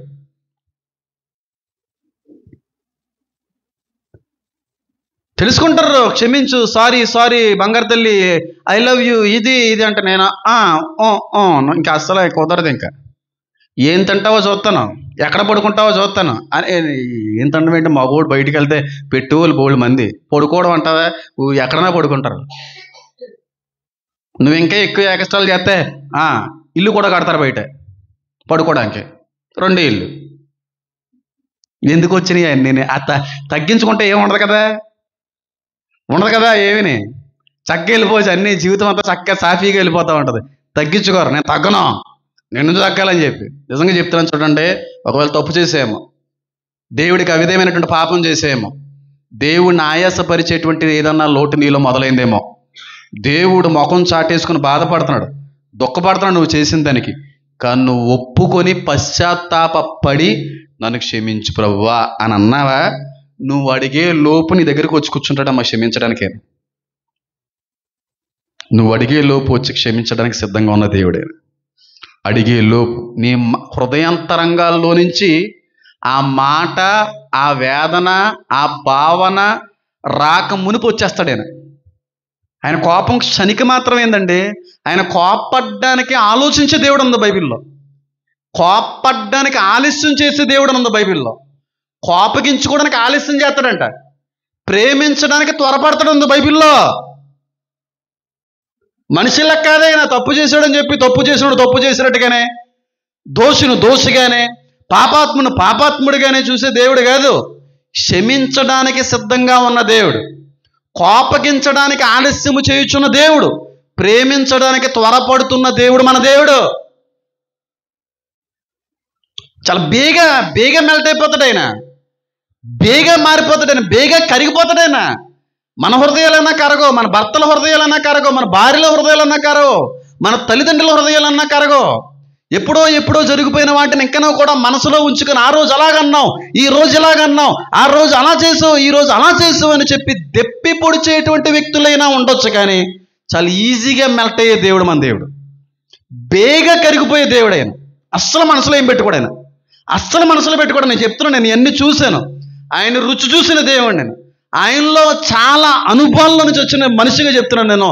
అస్సలా కోపం ఉంచుకోడు, అస్సలా మనసులో ఉంచుకోడు, అన్నీ వదిలిపెడతాడు. మనం ఉంచుకుంటాం మనసులో ప్రతిదీని, అస్సలా ఉంచుకోవడం ఆయన. చాలా బేగా వచ్చి మెల్ట్ అయ్యే దేవుడు ఆయన, కరిగిపోయి హత్తుకునే దేవుడు, ఆలంఘించుకునేటువంటి దేవుడే. కానీ దుఃఖం మాత్రం పెట్టకండి. ఇంకెలాగే దుఃఖపడుతూ, ఇంకెలాగే ఆయాసపడుతూ, ఇంకెలాగే జీవితాంతం ఆయన ఏడిపిస్తా కూర్చుంటానంటే, ఆయన ప్రేమిస్తాడు. కానీ చచ్చిపోయిన తర్వాత మాత్రం మరి అక్కడ కూడా ఒక తీర్పు ఉంది, అక్కడ కూడా ఒక మాట ఇచ్చేశారు కదా, పాపాత్ములందరూ మండుచున్న అగ్ని గంధకంలో పడవేయబడుదురు అనే మాట ఉంది కదా. మరి ఆ మాటను కూడా తప్పడే. ఇక్కడ ఎలా అయితే ఆ మాటను తప్పడో, అక్కడ కూడా ఆ మాటను తప్పడే, ఖచ్చితంగా తప్పడు. ఇది మాత్రం నిజం. ఒకవేళ అలాంటి విషయాల్లో ఎక్కడన్నా తప్పేమో, ఎక్కడన్నా సరే దారి తప్పేమో, ఎక్కడన్నా దేవుని ఆయాసపరిచేమో, పశ్చాత్తాపడు. ఎన్నిసార్లు క్షమింతాడో, ఎన్నిసార్లు పాపాలు చేసినా క్షమింతాడో, ఎప్పటి వరకు క్షమింతాడో, 7 సార్లు కాదు 70 సార్లు చేసినా నువ్వు క్షమింతాను అంటాడు. నువ్వు చచ్చే వరకు క్షమింతాడు ఆయన. కానీ ఈ లోపల మాత్రం పశ్చాత్తాపడే లోపు, పాప క్షమాపణ పొందుకునే లోపు ఇంకొకడు ఉన్నాడు, గర్జించు సింహం వల్లే తిరుగుతూ ఉంటాడంట. ఆడు నోటికనే దొరికేసావంటే మాత్రం పాప క్షమాపణ లేకుండా మరణించుట, నరకానికి దారి తీయుట అంటాను. ఈ లోపు ఇంకోటి కూడా ఎదురు చూస్తుంటాడు కదా. నువ్వు పాపంలో ఉన్నవాడు సాతాను చూస్తూ ఉంటాడు, దేవుడు కూడా చూస్తూ ఉంటాడు మారతావని. సాతాను మారకూడదు, పాప క్షమాపణ పొందుకోకూడదు, తప్పు అని చెప్పి దేవుడి దగ్గర ఒప్పుకోకూడదని ఈడు ఎదురు చూస్తూ ఉంటాడు. ఆయన దగ్గర ఒప్పుకునే దానికంటే కూడా ముందుగా ఒప్పుకుందాము అనేటువంటి లోపే ఆడి నోట్లో కానీ పడిపోయావు అనుకో, ప్రాణం పోదు. ఎలా పడిపోయారు, ఎవరు పడిపోయి? సౌలు పడిపోయాడు. దావీదు అలా పడిపోలేదు, భయపడ్డాడు. అమ్మో ప్రాణం పోతే, నా కొడుకు ప్రాణం పోయింది కళ్ళ ముందు, ఆడి ప్లేస్లో నేనుంటే నేనేమైపోతున్నా? ఆడి కాబట్టి చచ్చి పరలోకానికి వెళ్ళాడు. నేను పెద్దోడు, నేను పాపంలో బతికాను, పాప క్షమాపణ పొందుకోలేదు, నేను సత్తే ఏమవుతుందని చెప్పి ఆ కొడుకు మరణించిన ప్లేస్లో నేనుంటే ఏమవుతుందని చెప్పి భయపడతాడు దావీదు. సౌలు పాప క్షమాపణ పొందుకోలేదు, క్షమించబడక మునిపి ప్రాణం పోయిందండి.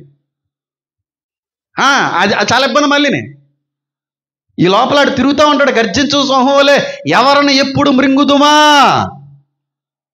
దెబ్బ అయిపోతావు. అందుకే ప్రతి దినము అనుదినము కూడా యోబు తన కుమారుల పక్షాన్ని ఏం చేస్తూ ఉండేవాడట, బలిస్తూ ఉండేవాడు.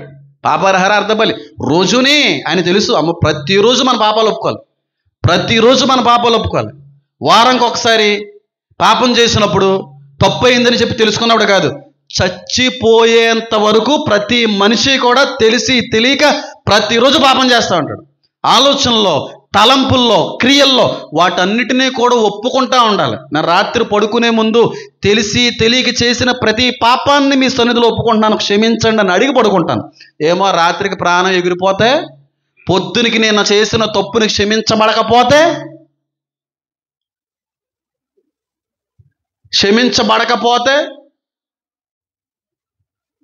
ఏమైపోతా? ఎంతమంది గాలిలో పోలేదు రాత్రి ప్రాణాల్లో? ఎంతమంది పోలేదండి? పాపం లేని మనిషి అంటే ఎవడలేడు. ప్రతిరోజు పాపాన్న బట్టు ఒప్పుకొని నేను పాపాత్ముడిని, నేను ఎప్పుడో ఒక 10 years క్రితం ఎప్పుడో చేసిన అన్ని ఇప్పుడు గుర్తు చేస్తూ ఉంటాడు. అవి క్షమించబడలేదు తెలుసా నీకు?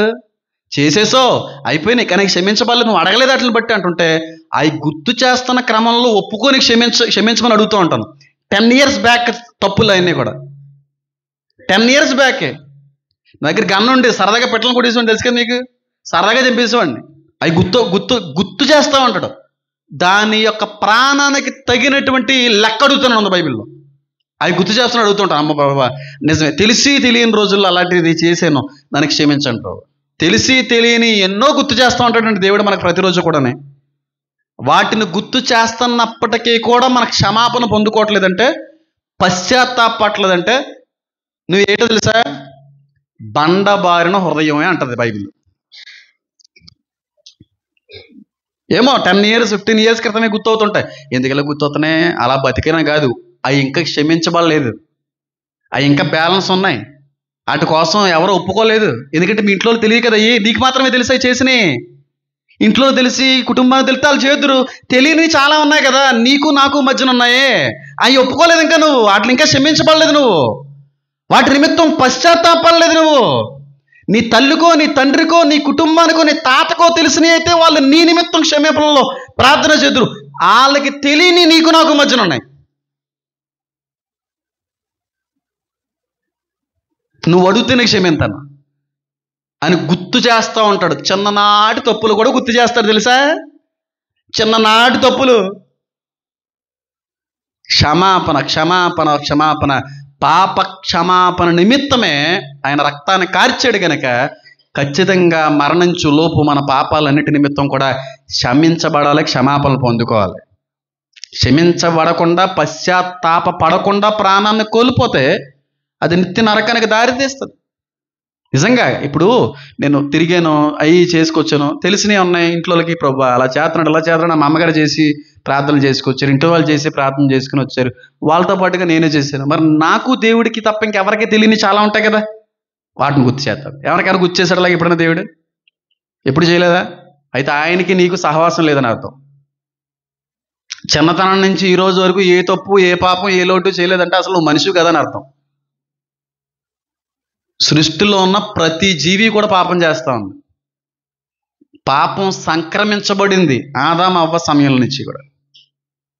అది మన బ్లడ్లో ఇన్హెరిట్ అయ్యి ఉంది, అది సృష్టిలోకి వచ్చేసింది, అది లేనుడు అవ్వలేడు. అందుకే మనిషి యొక్క కలయిక మూలంగా పుట్టలేదు ఆయన.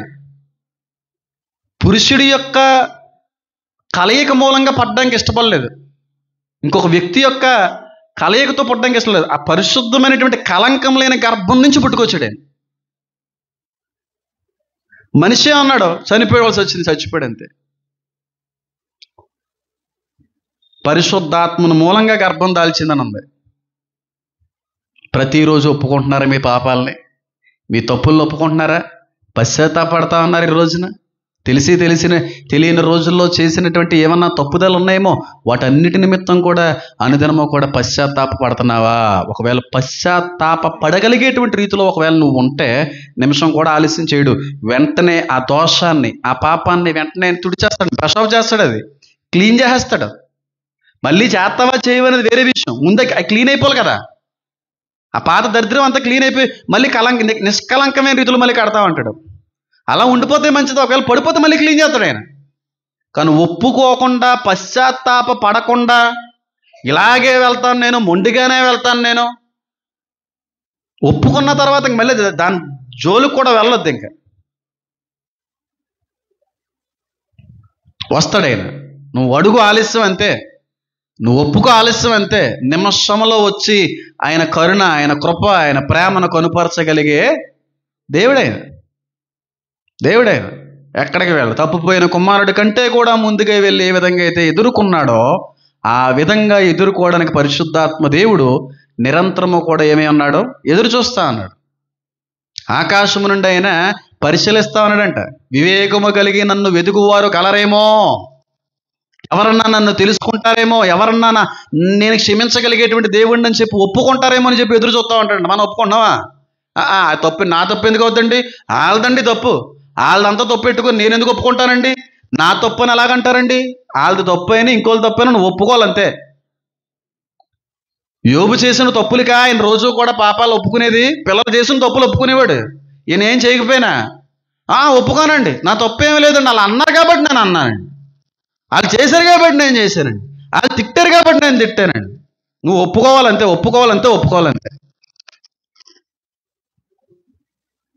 విడువని ఎడబాయని దేవుడు, విడిచిపెట్టువాడు కాదైనా, ఎడబాసేటువంటి దేవుడు కాదైనా, నిరంతరము నీతో పాటుగా ఉండిపోయే దేవుడు. ఒకవేళ రక్షణ పొందుకున్న వ్యక్తులు ఏర్పాట్లో ఉన్న వాళ్ళు ఉంటారు, ఏర్పాట్లో లేని వాళ్ళు ఉంటారు. ఏర్పాట్లో లేని వాళ్ళందరూ ఎక్కడికి వెళ్తారు? నిత్య నరకానికి వెళ్ళిపోతారు. కానీ ఏర్పాటులో ఉన్న ఆత్మలు ఉంటాయి చూడండి, ఆయన నిన్నుగా ఒప్పింపజేసిన తర్వాత ప్రాణం తీసుకుంటా ఉంటాడు. పాప క్షమాపణ లేకుండా మాత్రం నీలో నుంచి ప్రాణం తీడు దేవుడు. ఏర్పాట్లో ఉన్న ఆత్మల కోసం చెప్తున్నాను.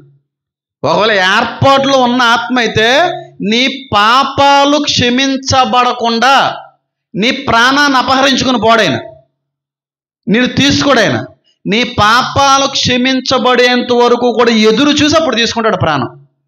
అలా ఒప్పింప చేస్తాడు ఉంది బైబిల్లో, అలా ఒప్పుకునేలా చేస్తాడు ఉంది బైబిల్లో. మీకు ఎలా తెలుసు అంటే బైబిల్లో ఉన్నాయి. సంసోను గురించి చెప్పినా అది పక్కనట్టండి, మా పెద్దమాయ కోసం చెప్తాను. మా పెద్ద మామయ్య చాలా మంచోడు.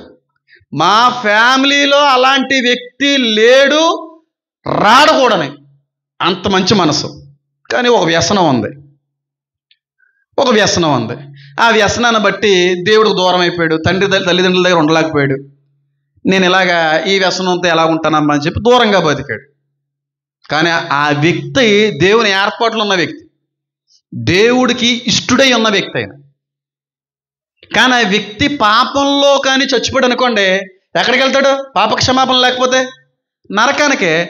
కానీ దేవుడు చేసిన పని ఏంటంటే ఫస్ట్ వీక్నెస్ని పంపించాడు. బలహీనతను పంపించాడు. బైబిల్ గురించి వీటి గురించి మాట్లాడమంటే టైం సరిపోతాం మనకు, అంత ఉంది, అన్ని మాట్లాడుకోవచ్చు. కానీ అవసరమైంది కొంతసేపు వదులుతాను నేను. ఎలా రక్షించుకుంటాడో చూడండి. ఒకసారి రక్షించబడి తప్పిపోయిన వ్యక్తి ఒకవేళ ఉంటే మళ్ళీ ఎలా రక్షించుకుంటాడో చెప్తాను. ఒకవేళ ఆత్మ ఏర్పాట్లు ఉంటే జరిగే చెప్తున్నాను. ఏర్పాట్లు లేని దాని గురించి నేను మాట్లాడు, నాకు తెలియదు కూడా. ఏర్పాట్లు ఉంటే ఒకసారి రక్షించబడి మళ్ళీ తప్పిపోయిన వ్యక్తి ఏ విధంగా ఆయన రక్షించుకుంటాడో చెప్తాను. వీక్నెస్ వచ్చింది దానికి. వయసు ఏమన్నా పెద్దదా? ఒక 50, 60, 70 ఏమి లేదు, 43 years ఎంతో, 43 సంవత్సరాలు కింగ్లా ఉండేవాడు. ఒక్కసారిగా వీక్ అయిపోయాడు. లివర్ పోయింది, త్రాగి హాస్పిటల్లో పెట్టారు. హాస్పిటల్లో కూడా కింగ్లాగే ఉన్నాడు ఆయన. ఏం మాట్లాడేవాడు కాదు. కొంచెం వీక్ అయిపోయాడు. ట్రీట్మెంట్ అంతా జరిగింది. కానీ ఎక్కడా కూడా ఒప్పుకున్నట్టుగా ఏం లేదు. అది ఇంకా రేపు డిశ్చార్జ్ చేస్తారమ్మా, డిశ్చార్జ్ చేసి తీసుకెళ్ళిపోవచ్చు అన్నారు డాక్టర్ గారు. 9 గంటలకు సంతకం పెట్టి మా మామయ్య గారు కొంచెం రికవర్ అయ్యారు, తీసుకుని వచ్చేయడమే ఆలస్యం. మార్నింగ్ 7:30కమ్మా, 7, 8 ఆ టైంకి కళ్ళంటి నీళ్ళు వస్తున్నాయంట. బెడ్ మీద ఉన్నాడు ఆయన, పెద్ద మామయ్య, కళ్ళంటి నీళ్ళు వస్తూ ఉన్నాయి. అంటే కళ్ళంటి నీళ్ళు వస్తున్నాయంటే ఏడుస్తున్నాడు. ప్రభువా నేను పాపిని, నా పాపాలు క్షమించు అని చెప్పి కళ్ళంటి నీళ్లు పెట్టుకుంటున్న సమయంలో ప్రాణం పోయింది. అది కావాలి దేవుడికి. ఒప్పేసుకున్నా కదా చాలే. ఒకవేళ నేను బతికించాను అనుకోరా మళ్ళీ చేస్తావు. తీసేసుకుంటాడు. ఇష్టులను దేవుడు తీసుకుంటాడు అంటాను నేను. ఇష్టులను దేవుడు తీసుకుంటాడు. అయిష్టులను దేవుడు ఉంచుతాడు ఉగ్రత కొరకు. వాళ్ళకి లెవెల్ వేరేగా ఉంటుంది. 9 o'clock డిశ్చార్జ్ చేసి హ్యాపీ మా అన్నయ్య రికవర్ అయ్యాడు అనే లోపు కళ్ళంటి నీళ్లు కార్చి ప్రాణం వదిలేశాడు. నన్ను క్షమించు, నా పాపాలు క్షమించు అన్న ఒక్క మాట కోసం ఎదురు చూశాడు దేవుడు. దీనికోసం ఎదురు చూశాను, చాలు ఇంకొద్దు, తీసేసుకున్నాడు అంతే. ఏర్పాటు ఒప్పింప చేస్తాడేనా. అంత అద్భుతమైన దేవుడు మన దేవుడు. టాప్ క్లాస్ దేవుడు. ఎక్కడ చూడాలి అటువంటి అంత హైలైట్ దేవుడు మన దేవుడు. ఫీల్ అయ్యాం, ఏడ్చాను, కానీ దేవుళ్ళు ఎదిగిన తర్వాత కరెక్ట్ చేశాడు ఆయన. కరెక్ట్ పని. ఇదే పని సంసోని విషయంలో చేస్తాడు దేవుడు. అన్ని విషయాల్లో సహాయపడతాడు, అవకాశం ఇస్తాడు, ఒకసారి ఒప్పుకుంటాడు, కానీ అవకాశం ఇచ్చి రక్షించుకుంటాడు ఆత్మనే, కానీ బ్రతికించడు, చంపేస్తాడు దేవుడు. ఇష్టం. అందుకే హెబ్రీయులకు రాసిన పత్రికల్లో విశ్వాసుల యొక్క జాబితాలో సంసోని పేరు ఉంటుంది. పరలోకంలో ఉన్నాడు సంసోను. అంత గొప్ప దేవుడు. ఇంకా ఆయుష్ ఉంటుంది, దేవుడు ఆయుష్ ఇస్తాడు, మనం పాడు చేసుకుంటాం. భక్తిహీనులు ఆయుష్ ఏమైపోతుంది? తగ్గిపోవును. నువ్వు పాడు చేసుకుంటావు. తీసుకుంటాడు ఆయన.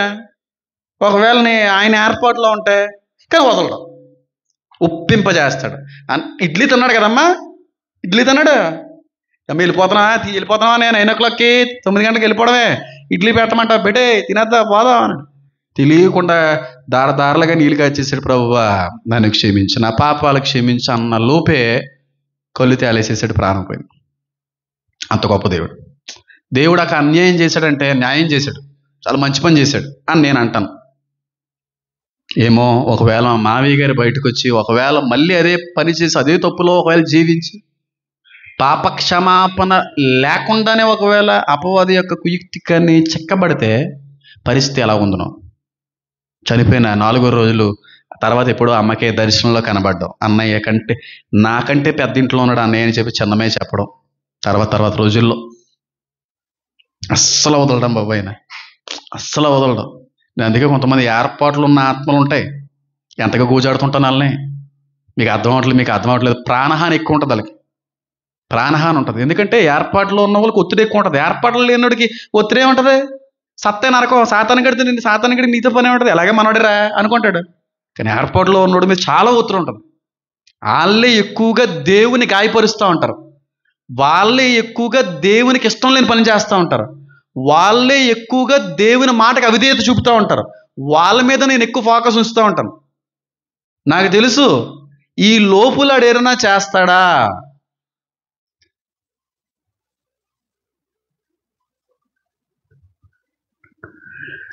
అస్సలు వదలడు. ఎక్కడ వదలడు, అక్కడ వదలడు. ఇలాంటి దేవుడు ఎక్కడ ఉన్నాడండి? పాపాత్ముల్ని ప్రేమించే దేవుడు ఎక్కడున్నాడు చెప్పండి? నపుంసకులకి రక్షణ ఇచ్చేటువంటి దేవుడు ఎక్కడున్నాడండి? హిజ్రాల్ని నపుంసకుల్ని దూరంగా ఉంచేటువంటి మతాలే కనబడుతున్నాయి లోకంలో మనకి.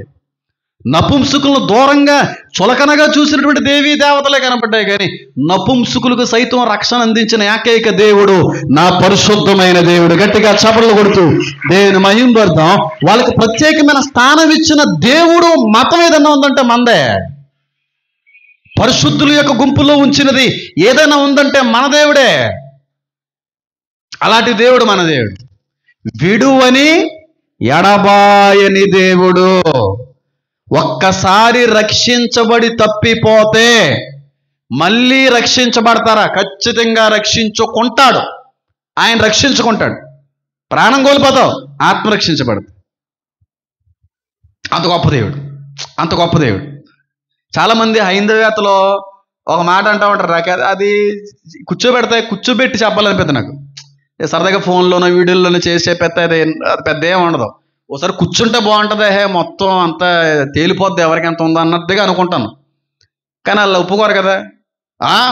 యేసుక్రీస్తు ప్రభువారు రక్తం గార్చి 2000 సంవత్సరాల క్రితం గార్చాడు. మానవుల యొక్క పాపాల నిమిత్తం, పాప క్షమాపణ నిమిత్తం రక్తం గార్చాడని క్రైస్తవులు అంటూ ఉంటారు. నిజమే, కరెక్ట్ కాదు, మేము తప్పని ఏమంటలేదు. యేసుక్రీస్తు చనిపోయేటువంటి సమయం వరకు చేసిన పాపాలన్నీ కూడా అక్కడితో క్షమించబడ్డాయి. మరి ఆయన రక్తం కార్చిన తర్వాత చేసిన పాపాలు ఎలా క్షమించబడతాయి? అయిపోయింది కదా అంటారు.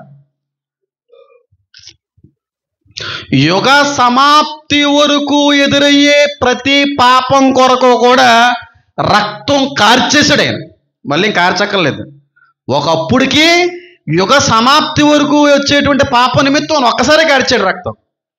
కరోనాకి వ్యాక్సిన్ 100 సార్లు ఏమీ అక్కర్లేదు, ఒకసారి అవుతుంది. అప్పటి వరకు ఉన్న వాళ్ళకి, తర్వాత వచ్చే వాళ్ళు కూడా అదే వేస్తారు. అంతేకాని కొత్తగా వచ్చిన వాళ్ళకి ఇంకో కొత్తగా ఉండదు కదా అది. అదేటండి రాధా మనోహర్ దాస్ అంటాడు ఈ మాట, వాళ్ళు జోక్గా ఉంటుంది. ఆయన కూర్చోబెట్టి మాట్లాడదాం, తండ్రి గారిలాగా చూస్తాను అనుకో, నేను మాట్లాడదాం. ఆయన ఏమంటాడంటే, బైబిల్ ఎంత దరిద్రమో తెలుసండి, ఎంత భూత పుస్తకమో తెలుసండి, ఎంత దరిద్రమైన మాట ఉంటుందో తెలుసండి. ఎన్ని పాపాలు చేసేసినా, ఎన్ని దరిద్రమైన పనులు చేసేసినా ప్రభువారిని కానీ ఒప్పుకుంటే పాపాలన్నీ క్షమించేస్తాడంట, పరలోకం ఇచ్చేస్తాడంట. ప్రభువారిని కానీ ఒప్పుకోకపోతే మాత్రం పరలోకం ఇవ్వడంట. ఎంత ఎదవనైనా సరే క్షమించి ఇచ్చేస్తాడంట. ఎన్ని తప్పులు చేసినా పరలోకం గ్యారంటీ అంట అని అంటూ ఉంటాడు. ఎందుకు గ్యారంటీ అంటే ఆయన మాత్రం రక్తం కార్చాడు కాబట్టి. ఆయన నామంలో నువ్వు ఒప్పుకున్నప్పుడు మాత్రమే పాప క్షమాపణ కలుగుతుంది కాబట్టి ఆయన ఒప్పుకుంటేనే ఎవడైనా క్షమిస్తాడు. ఆయన మాత్రమే కార్చాడు కాబట్టి. ఆయన కాకుండా ఇంకెవరైనా కార్చారు అనుకోండి మామూలు యొక్క పాప నిమిత్తం, పోనీ ఆ వ్యక్తి నామం నిమిత్తం పాప క్షమాపణ దొరుకుతుంది. అంతే కదా, ఆయన ఒకడే కార్చాడు కాబట్టి ఆయన నమ్ముకుంటే చాలు, ఏ పాపమైనా క్షమించబడుతుంది. ఎలాంటోడైనా క్షమింతాడు, నిత్య జీవాన్ని ఎత్తాడు ఆయన. అంత గొప్ప దేవుడు మన దేవుడు, అంత గొప్ప దేవుడిది మన దేవుడు. పరిశుద్ధాత్ముని ఏం చేయకండి, దుఃఖపరచకండి. ఇక్కడ బాగానే ఉంటుంది, ఇక్కడ బాగానే ఉంటుంది, ఇక్కడ బాగానే ఉంటుంది. కానీ తీర్పులో ఒకటి ఉంటుంది, అదే మేకల నుంచి గొర్రెలను విభజించడం అనేది. అక్కడ లాగేస్తాడు, అక్కడ లాగుతాడు ఖచ్చితంగా. చాలా ఇబ్బంది ఉంటుంది. అస్సలు దుఃఖపెట్టకండి, బాధపరచకండి. తీర్పులో మాత్రం ఇంకా ఆయన క్షమాపణ ఉంటుందండి. మళ్ళీ చెప్తున్నాను చూడండి, నువ్వు బతికినంతకాలమే ఆయన ప్రేమ అయినా క్షమాపణ అయినా, అక్కడికి వెళ్ళిన తర్వాత ఆయన కఠినుడైపోతాడు, కఠినాత్ముడైపోతాడు. ఈ హృదయం ఉండదు ఆయనకి. అక్కడ ఈ జాలి ప్రేమలే ఉండవు, న్యాయం మాత్రమే ఉంటుంది. న్యాయమే జరిగేస్తాడు ఎవడైనా సరే. దైవజనుల్ని తోస్తారు కదా అగ్నిగంధకంలోకి. ఎవడు నువ్వు, ఎవడన్నా తెలియదు అన్నాడు. పాస్టర్లని, విశ్వాసుల్ని, పాస్టర్లు అద్భుతాలు చేసాం, సూచనలు చేసాం, ఆశ్చర్యకారాలు చేసాం, ప్రవచించాం. ఈడెవడో మనకు తెలీదు, అర్జునుగా తొలిపేసి ఏం చేయండి, లాక్ చేసే విభజించబడతా. అందుకే అన్నారు బతుకుండగా ఆయన ఆనందింపజేసేలా ఉండాలి తప్ప పదే పదే దుఃఖపరిచే విధంగా ఉంటాయి. ఇక్కడ బాగానే ఉంటుంది, వెళ్తావు, కానీ తీర్పు ఉంటుంది లాస్ట్లో. ఆ తీర్పులో మాత్రం నువ్వు పక్క వచ్చేస్తాయేమో, ఫిల్టర్ అయిపోతావు. అన్నీ చూపిస్తాడు, పరలోకం వంటిది ఇది అని చూపిస్తాడు. చూసేలోపు వెళ్ళిపోతావు అక్కడికి, నరకానికి. చూసేలోపు ఆశ పెట్టి ఇవ్వలేదంటారు చూడండి, ఆ బాధ ఎలా ఉంటుంది. చూడకపోతే వేరే విషయం, అన్నీ చూపించిన తర్వాత అప్పుడు తెలుస్తుంది మనకి ఆ బాధ ఎలా ఉంటుందో, ఆ నరకం ఎలా ఉంటుందో. ఇదిన్నా నేను కోల్పోయానని చెప్పి ఎంత గుండ్లు బాదుకుంటామో ఆ నరకంలో. అస్సలు పరిశుద్ధాత్మ దేవుడు నిన్ను ప్రేరేపిస్తూ ఉంటాయి, సేవకుల ద్వారాగా మాట్లాడుతూ ఉంటాయి. ఆయన చెప్పిన మాటకు లోబడకపోతే మాత్రం చెప్తున్నాను, దుఃఖపడుతున్నాడు ఆయన. 1000 కాదు 2000% దుఃఖపడతాడు. ఇంట్లో వాళ్ళ ద్వారాగా చెప్పిస్తాడు, సంఘస్థుల ద్వారాగా చెప్పిస్తాడు, పెద్దల ద్వారాగా చెప్పిస్తాడు, నీతో చెప్తాడు, పాస్టర్ గారి ద్వారా కూడా చెప్తూ ఉంటాడు. 5 విధాలుగా చెప్పిన తర్వాత కూడా వినకపోతే అప్పుడు ఇంకా వేరే పరిస్థితి ఉంటుంది. ఖచ్చితంగా దేవుడు మాట్లాడుతున్నాడు, దేవుడు చెప్తున్నాడు లేదని దీన్ని బట్టి తెలిసిపోద్ది. ఇంట్లో వాళ్ళని వాడుకుంటాడు, పెద్దల్ని, సంఘాన్ని, సేవకుల్ని, వద్దు వద్దు వద్దని. అయినా చేస్తున్నావా, ఇంకా నేనేం చేయగలను, ఇన్ని ఛాన్సులు ఇచ్చిన. దుఃఖపడదాం, భరిందాం, ఏడుద్దాం, పోనీ అక్కడ చూసుకుందాం. మరి నా తండ్రి గారికి మాట ఇచ్చాను కదా, అక్కడ ఇద్దాంలే, దీనికి బ్యాలెన్స్ అంతా ఇచ్చేసి క్లియర్ చేసుకోవచ్చు. అక్కడ ఉంటుంది. అక్కడ మాత్రం ఎవ్వరూ కూడా తప్పించబడరు, ఎవ్వరు తప్పించబడరు. పాస్టర్లే తప్పించబడరు, విశ్వాసులు తప్పించబడతారంటే నేను ఒప్పుకోను. పిలుపు లేని పాస్టర్లు అయితే చెప్పక్కర్లేదు. నా తండ్రి ఇష్టానుసారంగా చేసినోడే పోతాడు అన్నాడు. ఆయన చిత్తం లేకుండా వచ్చేటువంటి సేవకులు బోల్డ్ మంది పోతారు. చాలా ఫిల్టర్ అయిపోద్ది. మా అమ్మమ్మగారు ఎప్పుడో మాట అంటూ ఉండేవారు, పరలోకం పరలోకం పరలోకం పరలోకం అంటారయ్యా. పరలోకానికి ఒక్కడు వెళ్తాడా? ఒక్కడు వెళ్ళగలడా? పరలోకం అంటే ఏదన్నా మనుషులు ఉండే స్థలం, అది ఏమన్నా దేవాది దేవుడు ఉండే స్థలం అది. అలాంటి స్థలం వెళ్ళిపోతాం అంటారేటయ్యా? ఎవరు వెళ్తారయ్యా? కూర్చోబెడితే అర్థమైపోద్ది అనేది అమ్మమ్మ. ఒకడు వెళ్ళడా? లక్షలో ఒకడు వెళ్ళడనేది అమ్మమ్మ. దేవుడు ఉండే స్థలం అది, మనుషులుగా దేవుడు ఉండే స్థలం అది. ఎవరు వెళ్తారు అక్కడికి? ఎవరు వెళ్ళగలరు? దేవుళ్ళ బతికినోడు వెళ్ళగలడు. లక్షలో ఒక్కడు వెళ్ళడంటే తాతయ్యగా నవ్వుకునేవారు. ఏమ్మా అవును నవ్వు అనేవారు. అంత కష్టమమ్మా. దేవుడు ఉండే స్థలం, దేవుళ్ళో బతుకుతే వెళ్తాం. పరలోకం ఏదో ఆర్టీసీ బస్సులాగా లేకపోతే షేర్ ఆటోలాగా ఓ హలో తీసుకెళ్తారా అన్నట్టుగా వెళ్ళిపోతామే. ఏంటి కేరేపుల మధ్యన ఉంటామండి మనం, శరప్పుల మధ్యన ఉంటాం మనం. సమస్త సృష్టికి కర్త అయిన దేవుడి దగ్గరికి వెళ్ళడం అది సాధ్యమయ్యే పని కాదు. చాలా ఖచ్చితమైనటువంటి జీవితంలోకి వెళ్ళాలి, చాలా నిష్ట కలిగిన భక్తి చేయాలి, చాలా అతి పరిశుద్ధమైన మనసాక్షి కలిగి ముందుకెళ్ళాలి. అమ్మ బాబోయ్ వెళ్తావు, బాప్తీసం ఇచ్చారు కదా, మరి మాట ఇచ్చారు కదా, స్టాంపింగ్ అడ్వాన్స్, కానీ ఫుల్ సెటిల్మెంట్ బిల్లు చూడండి, ఫైనల్ బిల్లు అక్కడ మాత్రం తీసుకోకుండా చాలా మంది పోతారు. ఆత్మ లేకుండా నశించిపోయిన వాళ్ళందరూ అక్కడ త్రోసివేయబడతాం. చూపిసి పరలోకం ఎంత బాగుందో అని లోపే బెల్ల కొడతాడు, టింగ్ టింగ్ అందరూ హాజరవ్వండి, తీర్పు. పద పద పద పద మనకి అది ఇచ్చేస్తారు ఇది ఇచ్చేస్తారు అంటాడు. ఇది దోసేండ్రా దీని దోసేండ్రా అంటాడు. అప్పుడు అయ్యబాబాయ్ ప్రభువా నేను అందరికంటే పెద్ద భక్తి చేశాను కదా అంటే, నువ్వు అందరికంటే పెద్ద భక్తి చేసే కానీ నీలో కొలపిచ్చుందే తల్లి. నిన్ను వాళ్ళని పొరుగు వాళ్ళని ప్రేమించలేదు, దరిద్రమైన అనుభవం ఉంది. ముందు నేను దీన్ని వేసాను రా అంటాడు. నేను ఏ కులానికి సంబంధించిన వేసాను, ముందు దీన్ని వేసాడు అంటే అంతే. ఇంకే కులాలు ఉండవు అక్కడ, ఇంకేముండవు. కులాలు డబ్బులు ఇంకా ఈ పిచ్చిలన్నీ ఒకటి చెప్తున్నాను చూడండి. నరకంలో ఎవరు ఉంటారంటే దేవుణ్ణి ఎరగని వ్యక్తులు కాదు నరకంలో ఉండేది. నిన్ను వలె నీ పొరుగు వాళ్ళని ప్రేమించలేనోడే ఎక్కువ మంది ఉంటారు నరకంలో. ఎందుకంటే ఆ ఒక్క మాటకే ధర్మశాస్త్రం అంతయు సంపూర్ణమై ఉంటుంది అన్నాడు బైబిల్లో. నిన్ను వలె నీ పొరుగు వాళ్ళని ప్రేమించును అనే ఒక్క మాటతో ధర్మశాస్త్రం అంతా నెరవేర్చబడద్దంట. ఆ ఒక్కటి చేయలేకపోతున్నారు. కులం పిచ్చోళ్ళు అసహ్యులు అన్నారు. అందుకే అసహ్యులు అందరూ ఎక్కడుంటారో మండుచున్న. అసహ్యం అంటే ఏంటి? ఒక కులాన్ని అసహించుకునేవాళ్ళు, ఒక వ్యక్తిని అసహించుకునేవాళ్ళు, ఒకళ్ళు అలాటోళ్ళు ఇలాటోళ్ళు చిచ్చి అనేవాళ్ళు అసహ్యులు అందరూ. నువ్వు వాళ్ళని అసహించుకున్నావు, దేవుడు నిన్ను అసహించుకుంటున్నాడు.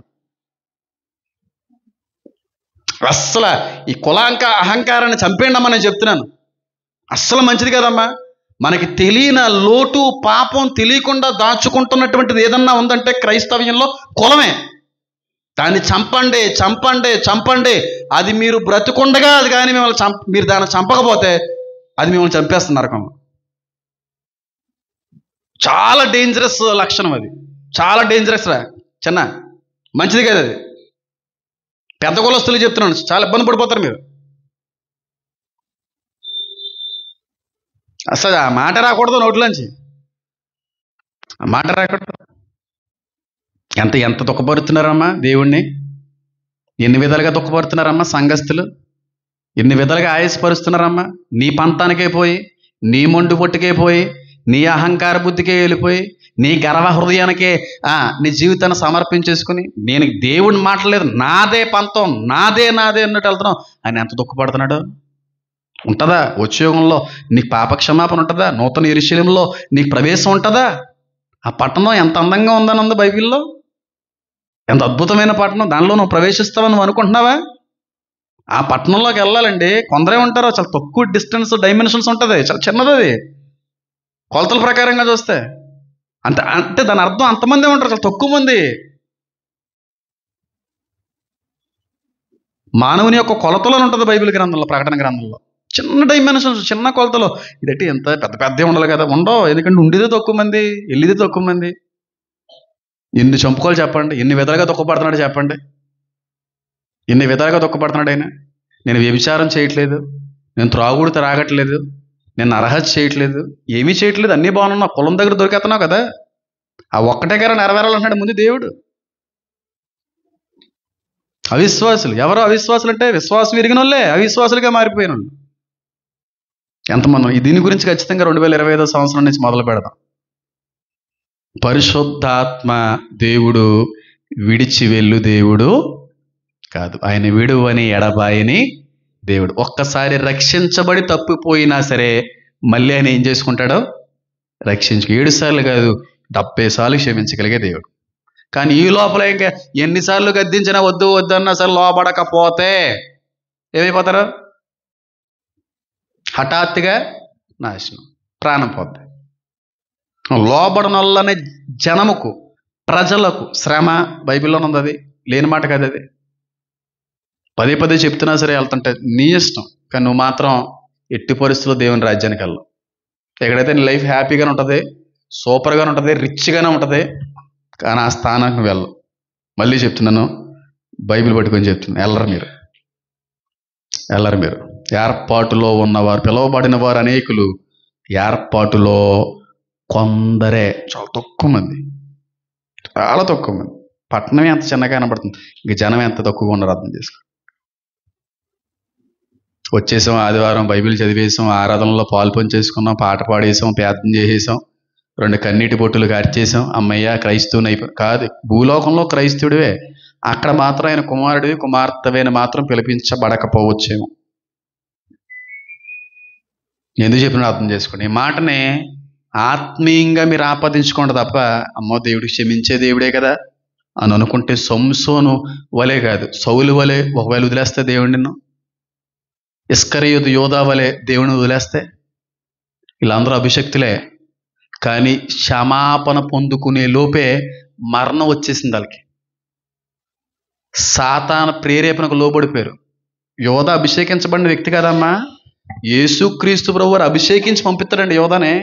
నువ్వు వెళ్ళు, పాముల్ని తేలుల్ని తొక్కుతాను, నా పేరట దయ్యాలను వదలగొడతావు, వెళ్ళండి అన్న ఓడు పుట్టకపోయి ఉంటే బాగున్నా అన్నాడు. ఎప్పుడు ఏది జరిగినో తెలియదు అన్నాడు ఆయన. నీటి మీద ఆవిరి వంటిది నీ జీవితం అంటున్నాడు. సౌలు లాటోడే చచ్చి నరకంలో ఉన్నాడు, యోధా లాంటి అభిషక్తుడు చచ్చి నరకంలో ఉన్నాడు. చచ్చి నరకంలో ఉన్నారు వాళ్ళు, పరలోకంలో కాదు. దావీదులాగా, పేతురులాగా ఎక్కడో అదృష్టం ఉంటే, పేతురు తప్పు చేశాడు, ఎరగను, నువ్వు ఎవడో తెలియదు, నాకు తెలియదు, కానీ తెలుసుకుని ప్రభువా నాకు క్షమించు, నేను క్షమించి తప్పు చేశాను, పాపక్షమాపణ పొందుకున్నాడు, దేవుడు వాడేసుకున్నాడు. ఆ 12 సింహాసనం 24 సింహాసనాల్లో ఓ సింహాసనం అధిష్ఠించుకున్నాడు ఆయన. యోధా ఉండవలసిన సింహాసనం మీద ఎవడికిచ్చాడో దేవుడి స్థానం పోద్ది, చెప్పలేం. ఈ లోపల నీ పాపం క్షమించబడకపోతే, ప్రాణం కానీ పోతే, సాతాను అపహరించుకుని వెళ్ళిపోతే, నువ్వు ఉండే స్థలం ఏమేమి ఉందో అర్థం చేసుకో. ఆయన మాత్రం వెడవడు, సాతాను అస్సలా వెడవడు, గుర్తుపెట్టుకోడు. అంత డేంజర్ గడితో పెట్టుకున్నాం మనం. చాలా ఆపోజిట్ దేవుడికి సాతాను. కళ్ళు మూసుకోండి, ప్రార్థన చేసుకుందాం. నదే